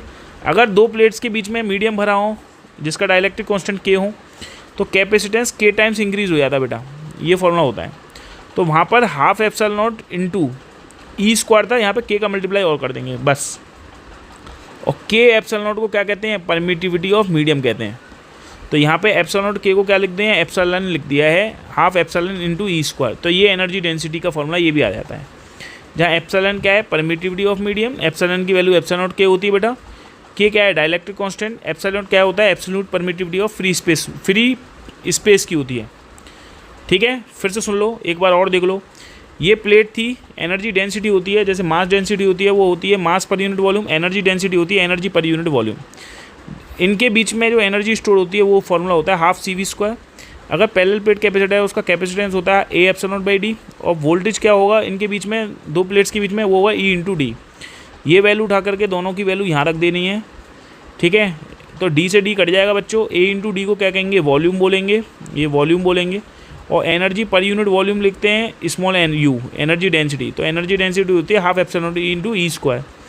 और अगर इनके बीच में मीडियम भर दिया दो प्लेट्स के बीच में तो कांस्टेंट के का मल्टीप्लाई हो जाता है इसमें, ठीक है। तो energy density half epsilon naught into E square थी, उसमें के का मल्टीप्लाई कर देना बस आपको, ठीक है। तो के का मल्टीप्लाई एप्सिलॉन नॉट से होगा तो एप्सिलॉन बन जाएगा, परमिटिविटी ऑफ मीडियम। तो ये होता है half epsilon E square. Clear है, ठीक है। तो देखिए नेक्स्ट टॉपिक है शेयरिंग ऑफ चार्जेस, ये लास्ट टॉपिक है, ठीक है। देखिए नेक्स्ट टॉपिक है शेयरिंग ऑफ चार्जेस या रीडिस्ट्रीब्यूशन ऑफ चार्जेस, ठीक है। इसको ऐसे समझिए, सबसे पहले ऐसे समझिए, जैसे मान लो ये दो वेसल है, ठीक है। ये टंकी है 5 लीटर की, ये टंकी है 8 लीटर की, ठीक है। कोई प्रॉब्लम बेटा? तो ये टंकी की कैपेसिटी क्या कहलाएगी, C1 और C2 कहलाएगी, ऐसे मानो, ठीक है। इसमें चार्ज भर रहा है, इसमें चार्ज भर रहा है यहाँ तक चार्ज भर रहा है, इसमें चार्ज है Q1, और बच्चों इसमें चार्ज है इतना भरा हुआ है केवल, ये चार्ज है Q2, ठीक है। अभी दोनों ये कनेक्ट नहीं थी, ये दोनों अभी क्या है, कनेक्ट नहीं थी, इसके बीच में की लगा दी है, दोनों कनेक्ट नहीं थी, अभी ये डिस्कनेक्ट है की से। जैसे ही की खोल दोगे तो पानी इधर से इधर बहने लगेगा। आप मुझे बताओ, पानी इधर से इधर बहने लगेगा, बोलो बहने लगेगा, बोलो बहेगा। अब ये बताओ, ये टंकी की कैपेसिटी अभी भी C1 है, ये टंकी की कैपेसिटी अभी भी C2 है, टंकी की कैपेसिटी में कोई फ़र्क नहीं पड़ा है। हाँ, अब ये होगा कि यहाँ से जो चार्ज है वो घटना चालू होगा, यहाँ पे चार्ज भी बढ़ना चालू होगा, और जब तक बढ़ेगा जब तक कि दोनों का लेवल सेम ना हो जाए, मतलब दोनों का पोटेंशियल सेम ना हो जाए। तो देखो बेटा, यहाँ पर और यहाँ का लेवल, यहाँ पे चार्ज Q1 से हो गया Q1 डैश, और यहाँ Q2 से बढ़ के हो गया Q2 डैश, सही है। तो लेकिन ये जब तक हुआ जब तक कि दोनों का पोटेंशियल क्या नहीं हो गया बेटा, सेम नहीं हो गया, पोटेंशियल सेम नहीं हो गया, तब तक क्या हुआ, चार्ज बहया। तो जो चार्ज पहले था, जो चार्ज फ्लो होने से पहले था, वही चार्ज तो बाद में रहा होगा, बोलो बोलो, उतना ही रहेगा according to the conservation of charges. बोलो भाई, जितना चार्ज पहले, अब ऐसा तो है नहीं जैसे ही हमने इस की को हटाया तो पानी जब इधर से इधर जाएगा तो पानी जितना होगा उतना ही तो रहेगा, शुरुआत में जितना था उतना ही बाद में रहेगा। हाँ, लेवल यहाँ का घटेगा तो यहाँ का लेवल बढ़ेगा, बस इतना होगा, ठीक है। उसकी वजह से यहाँ पे दिखाया है इस वेसल में चार्ज थोड़ा Q1 से Q1 डैश हो गया और Q2 से Q2 पे, लेकिन चार्ज की मात्रा इनको जोड़ोगे, इसके जो सम और इसका सम दोनों का होगा बराबर ही, तो टोटल चार्ज कंजर्व रहेगा, यही बताया मैंने। तो बस यही चीज़ है, बिल्कुल यही चीज़ है कि शुरुआत में मैंने एक कैपेसिटर ले लिया, ठीक है, C1 कैपेसिटी का, ठीक है, इसे B1 की बैटरी से कनेक्ट किया, तो इस पर चार्ज कितना आ गया बच्चों, इस पर चार्ज आ गया Q1। कितना चार्ज आ गया इसे, Q1 चार्ज, क्योंकि ये बैटरी क्या करेगी, वर्क करेगी, और वर्क करके क्या करेगी, इसको चार्ज कर देगी, Q1 चार्ज इकट्ठा हो गया इस पर। ऐसे ही दूसरी कैपेसिटर लिया जिसका कैपेसिटी 2 थी, इसे भी मैंने एक बैटरी से कनेक्ट कर दिया और इसको भी भर दिया, अरे भर दिया इसे भी। इसका वोल्टेज कितना हो गया भाई, इसका वोल्टेज है V2, तो इस पर चार्ज कितना इकट्ठा हो गया, मान लिया इस पर चार्ज Q2 इकट्ठा हो गया। अब मैंने क्या किया, बैटरी हटा दी, बैटरी को रिमूव कर दिया और दोनों कैपेसिटर को पैरेलल में जोड़ दिया। बच्चों देखो, जैसे ही मैं इनको दोनों को जोड़ूंगा तो चार्ज कहाँ से कहाँ फिल होगा, हाई एलिवेशन से लो एलिवेशन पर चार्ज क्या होगा, फिल होगा। बोलो, कैपेसिटी अभी भी C1 C2 है, तो चार्ज कहाँ से कहाँ तक फिल होगा, Q1 डैश और Q2 डैश, जब तक फिल होगा जब तक कि दोनों का पोटेंशियल सेम ना हो जाए। ये तो बताया, चार्ज यहाँ से यहाँ जब तक फिल होगा, जब चार्ज यहाँ से यहाँ जब तक फिल होगा बच्चों, चार्ज यहाँ से यहाँ जब तक फ्लो होगा जब तक कि दोनों का जो है लेवल सेम ना हो जाए, दोनों का पोटेंशियल सेम ना हो जाए। तो ये बताओ टोटल चार्ज पहले कितना था? टोटल चार्ज था सर Q1 प्लस Q2। कितना था आज? Q1 plus Q2। Q1 बराबर क्या था सर? C1V1 plus C2V2। यही तो था बच्चों टोटल चार्ज। बाद में चार्ज कितना हो गया ये बताओ? बाद में चार्ज टोटल चार्ज हो गया, देखो उधर Q1 dash plus Q2 dash, यही तो हुआ। तो कितना हो गया sir? C1 into V plus C2 into V. दोनों का पोटेंशियल जब तक सेम नहीं होगा तब तक चार्ज फ्लो होगा। तो according to the conservation of charges, according to the conservation of charges, ठीक है बेटा, चार्ज जो है, जो शुरुआत में जितना चार्ज था उतना ही चार्ज तो बाद में रहा होगा। शुरुआत में चार्ज कितना था सर? C1V1 plus C2V2। बाद में चार्ज कितना रह गया? C1V plus C2V। बोलो। तो बच्चों देखो C1V1 प्लस C2V2, यहाँ पे V कॉमन ले लिया तो ये हो गया C1 प्लस C2। तो बताओ बेटा V बराबर क्या आ जाएगा सर? V बराबर आ जाएगा C1V1 प्लस के C2V2 अपॉन के हो जाएगा C1 प्लस V2। ये V क्या है? ये है कॉमन पोटेंशियल। क्या है ये? कॉमन पोटेंशियल, ठीक है, जिसकी वैल्यू कितनी होती है याद रखो, जिसकी वैल्यू होती है C1V1 plus C2V2 upon C1 plus C2, यही तो होती है। बोलो क्लियर है? ठीक है, ये होता है हमारा वो क्या? Common potential. क्या होता है ये हमारे पास? कॉमन पोटेंशियल होता है, ठीक है, ये ध्यान रखना है। अब देखो ध्यान से, ये कॉमन पोटेंशियल हमने निकाल दिया, कितना होता है बेटा? C1V1 plus C2V2 upon C1 plus C2 होता है, ये ध्यान रखना। इसके हम और तरीके से क्या समझ सकते हैं? देखो और ऐसे भी समझ सकते हैं कि जो कॉमन पोटेंशियल होता है, ऐसे ही बोल सकते हैं बेटा, ऐसे भी लिख लेना इसे, कॉमन पोटेंशियल इक्वल टू होता है total charge upon total capacitance. ये होता है टोटल चार्ज कितना था? बोलो। टोटल चार्ज था ना शुरुआत में Q1 प्लस Q2, और टोटल कैपेसिटेंस कितना था? C1 plus C2। तो Q1 कितना था? C1V1 और C2V2 अपॉन कितना हो गया? C1 plus C2। तो यही तो आया मेरा कॉमन पोटेंशियल बच्चों। बोलो, ठीक है, ये कॉमन पोटेंशियल हमने निकाल लिया, ठीक है। अब हम क्या निकालने वाले हैं? बेसिकली लॉस ऑफ एनर्जी निकालने वाले हैं। देखो क्या होता है कि जब हमारा चार्ज, भाई देखो चार्ज यहाँ से गया है, देखो बेटा चार्ज यहाँ से गया और यहाँ आया, ये चार्ज जब तक आएगा, देखो जाहिर सी बात है जब तक चार्ज फ्लो होगा यहाँ से यहाँ तक, जब तक कि दोनों का पोटेंशियल सेम ना हो जाए, तो इस दौरान ये जो वायर है, ये वायर कहीं ना कहीं कोई रेजिस्टेंस का बना हुआ है, इसका अपना रेजिस्टेंस है, तो जाहिर सी बात है हीटिंग इफेक्ट होगा यहाँ पे, क्योंकि चार्ज के चलने को क्या बोलते हैं? करंट, इसी को तो करंट बोलेंगे। तो करंट जब किसी वायर में से पास होगी, इन वायरों में से तो पास होगी जब, क्योंकि वायर से ही तो कनेक्टेड है, तो heating effect of electric current होगा, जूल्स लॉ ऑफ हीटिंग होगी, उसकी वजह से हीट लॉस होगा। क्या होगा? हीट लॉस होने की वजह से क्या होगा? एनर्जी लॉस होगी। वो एनर्जी कितनी लॉस होगी वो बतानी है अब हमें, वो एनर्जी लॉस कितनी होगी वो बतानी है हमें, ठीक है। तो सुनो बेटा, सुनो, तो इसको कैसे करते हैं? वही मैंने देखा कि शुरुआत में कैपेसिटर को हमने V1 बैटरी से जोड़ दिया, सही है, कोई प्रॉब्लम नहीं है सर। इस पर चार्ज कितना आया था सर? Q1 आया था, ठीक है। और इसकी एनर्जी कितनी स्टोर होगी? इसमें शुरुआत में एनर्जी स्टोर हो जाएगी U1 क्या होगी? हाफ C1V1 स्क्वायर, सही है। फिर ऐसे ही कैपेसिटर C2 था, उसको हमने V2 बैटरी से जोड़ दिया, तो चार्ज कितना था यहाँ पे? Q2 चार्ज आ गया था, और एनर्जी कितनी स्टोर करेगा? Half C2V2 square energy store कर लेगा, ठीक है, क्लियर है, ठीक है। ये कब था? शेयरिंग से पहले, ठीक है। जब मैंने इन दोनों की बैटरी को हटा करके दोनों को जब जोड़ दिया, तो बच्चों देखो इनका दोनों का पोटेंशियल जब तक चार्ज बहेगा यहाँ से यहाँ तक, जब तक कि दोनों का पोटेंशियल सेम ना हो जाए, इसका भी पोटेंशियल V ना हो जाए, इसका भी पोटेंशियल V ना हो जाए, तो नई एनर्जी कितनी हो जाएगी? हाफ C1V स्क्वायर, और U2 डैश कितनी हो जाएगी? Half C2V square. तो बच्चों बताओ टोटल एनर्जी बिफोर शेयरिंग कितनी होगी? शेयरिंग से पहले कितनी एनर्जी रही होगी इसकी? बोलो। अरे भाई शेयरिंग से पहले ये हमने कनेक्ट किया बैटरी से, बोलो बैटरी से कनेक्ट कर लिया, ठीक है, C1 बैटरी से, इसकी एनर्जी स्टोर हुई होगी कितनी? हाफ C1V स्क्वायर, इसकी वोल्टेज V1 है। ऐसे ही दूसरी वाले कैपेसिटर को जिसकी कैपेसिटी C2 थी, इसे B2 बैटरी से कनेक्ट कर दिया बच्चों, तो यहाँ पर जो एनर्जी स्टोर होगी वो कितनी होगी? Half C2V2 square. तो टोटल एनर्जी कितनी हो जाएगी? U1 plus U2। अरे भाई ये टोटल एनर्जी किसके बराबर होगी सर, U1 प्लस U2, और U कितनी होगी हाफ C1V² और U2 कितनी होगी हाफ C2V2² होगी। क्लियर है। अब शेयरिंग के बाद जो एनर्जी रही होगी कितनी रही होगी बताओ, जब मैंने इसे पैरेलल कनेक्ट कर दिया तो U1 डैश कितनी हो जाएगी सर, U1 डैश हो जाएगी हाफ C1V², और बेटा U2 डैश कितनी हो जाएगी, U2 डैश हो जाएगी बेटा हाफ C2V²। तो टोटल एनर्जी कितनी होगी आफ्टर शेयरिंग, हो जाएगी half C1V² plus half C2V²। तो देखो बेटा ये आ गया half C1V² plus half C2V2²। ठीक है। अब देखो यहाँ पे V² कॉमन ले लिया तो ये हो गया हाफ C1 प्लस C2।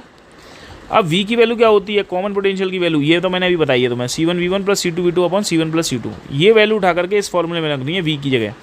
तो V की जगह रख दिया C1V1 plus C2V2 upon C1 plus C2 का होल स्क्वायर रख दी। तो बच्चों देखो जब यह करेंगे तो ये C1 प्लस C2 है और नीचे आ जाएगा C1 प्लस C2 का होल स्क्वायर, क्योंकि ये ऊपर का होल स्क्वायर ना, जब हटाएंगे तो C1V1 प्लस C2V2 का whole square upon C1 plus C2 का होल स्क्वायर होगा, और ऊपर क्या है C1 प्लस C2। तो देखो इस C1 प्लस C2 से ये C1 प्लस C2 का होल स्क्वायर कटेगा तो एक नीचे डिनोमिनेटर में C1 प्लस C2 बच जाएगा। बोलो बच्चों बचे जाएगा या नहीं बचे जाएगा, बिल्कुल सर बचेगा। तो वही चीज़ बची है बेटा, देखो एक C1 प्लस C2 से नीचे वाला C1 प्लस C2 का होल स्क्वायर जब बनेगा तो ये कट जाएगा, तो क्या बचेगा, ये बचेगा बच्चों, क्या बचेगा C1 प्लस C2 बचेगा। ठीक है। अब ये कौन सी एनर्जी है, बाद वाली एनर्जी शेयरिंग के बाद, और पहली एनर्जी कितनी थी शेयरिंग से पहले की, वो थी हाफ C1V² हाफ C2V2²। तो देखो हमेशा ज़्यादा में से कम घटाते हैं ना, जब आप इसको कनेक्ट करोगे ना, पैरेलली कनेक्ट कर दोगे, तो ये बताओ चार्ज जब तक फ्लो होता है जब तक कि दोनों का पोटेंशियल सेम ना हो जाए, यही तो बताया था। बोलो जब तक चार्ज फ्लो होता है जब तक कि दोनों का पोटेंशियल सेम ना हो जाए। तो ये बताओ जब वो चार्ज एक कैपेसिटर से दूसरे कैपेसिटर में जाएगा तो जाहिर सी बात है इसको वो कहाँ से होकर जाएगा, वो एक वायर से तो होकर जाएगा। तो ये वायर क्या करेगा, कहीं ना कहीं इसका रेजिस्टेंस होगा, तो उसकी वजह से चार्ज जब फ्लो होता है तो उसी को rate of flow of charge को करंट बोलते हैं। तो करंट की जूल्स लॉ ऑफ हीटिंग की वजह से हीट लॉस होगा। वो हीट लॉस कितना होगा, जो शुरुआत में एनर्जी थी माइनस फाइनल एनर्जी, मतलब बाद वाली एनर्जी। पहले ज़्यादा रही होगी एनर्जी, जब वो फ्लो होकर जाएगा तो कहीं ना कहीं एनर्जी खर्च होगी हीटिंग के फॉर्म में, तो बची हुई एनर्जी कम होगी या ज़्यादा, कम होगी। तो इसलिए U में से U डैश घटाया है, ध्यान रखना। ठीक है बेटा। अब बस U की वैल्यू लगा दी है half C1V1² plus half C2V2² minus U dash की वैल्यू लगा दी है ये हाफ C1V1 प्लस C2V2 का whole square upon C1 plus C2। Clear है बच्चों। देखो ये हो गया, हमने एलसीएम ले लिया, यहाँ पे कितना ले लिया 1/2 कॉमन ले लिया सबसे, और नीचे क्या ले लिया डिनोमिनेटर से C1 प्लस C2 कॉमन ले लिया बेटा। तो C1 प्लस C2 कॉमन ले लिया तो कितना आएगा, यहाँ पे नीचे 1 है तो ये हो जाएगा C1 प्लस C2 का ऊपर मल्टीप्लाई होगा C1V1² के साथ, प्लस नीचे भी 1 है तो यहाँ भी क्या आ जाएगा C2V2² की जगह के साथ मल्टीप्लाई होगा C1 प्लस C2। यहाँ तो माइनस है, यहाँ आ जाएगा C1V1 प्लस C2V2 का होल स्क्वायर। क्लियर है। अब देखो यहाँ पे आ जाएगा हाफ C1 प्लस C2, ऊपर लिखेंगे यहाँ पे देखो C1 का V1² का मल्टीप्लाई होगा अंदर C1 प्लस C2 से, क्या हो जाएगा C1 का स्क्वायर V1 का square plus C1 C2 V1² plus C1 C2 into V2² plus C2² V2² minus ये क्या हो जाएगा A प्लस बी का whole square, A² plus B² plus 2AB भी होता है, तो जाहिर सी बात है माइनस का बाहर वाले माइनस का अंदर मल्टीप्लाई होगा तो माइनस माइनस हो जाएगा सब में।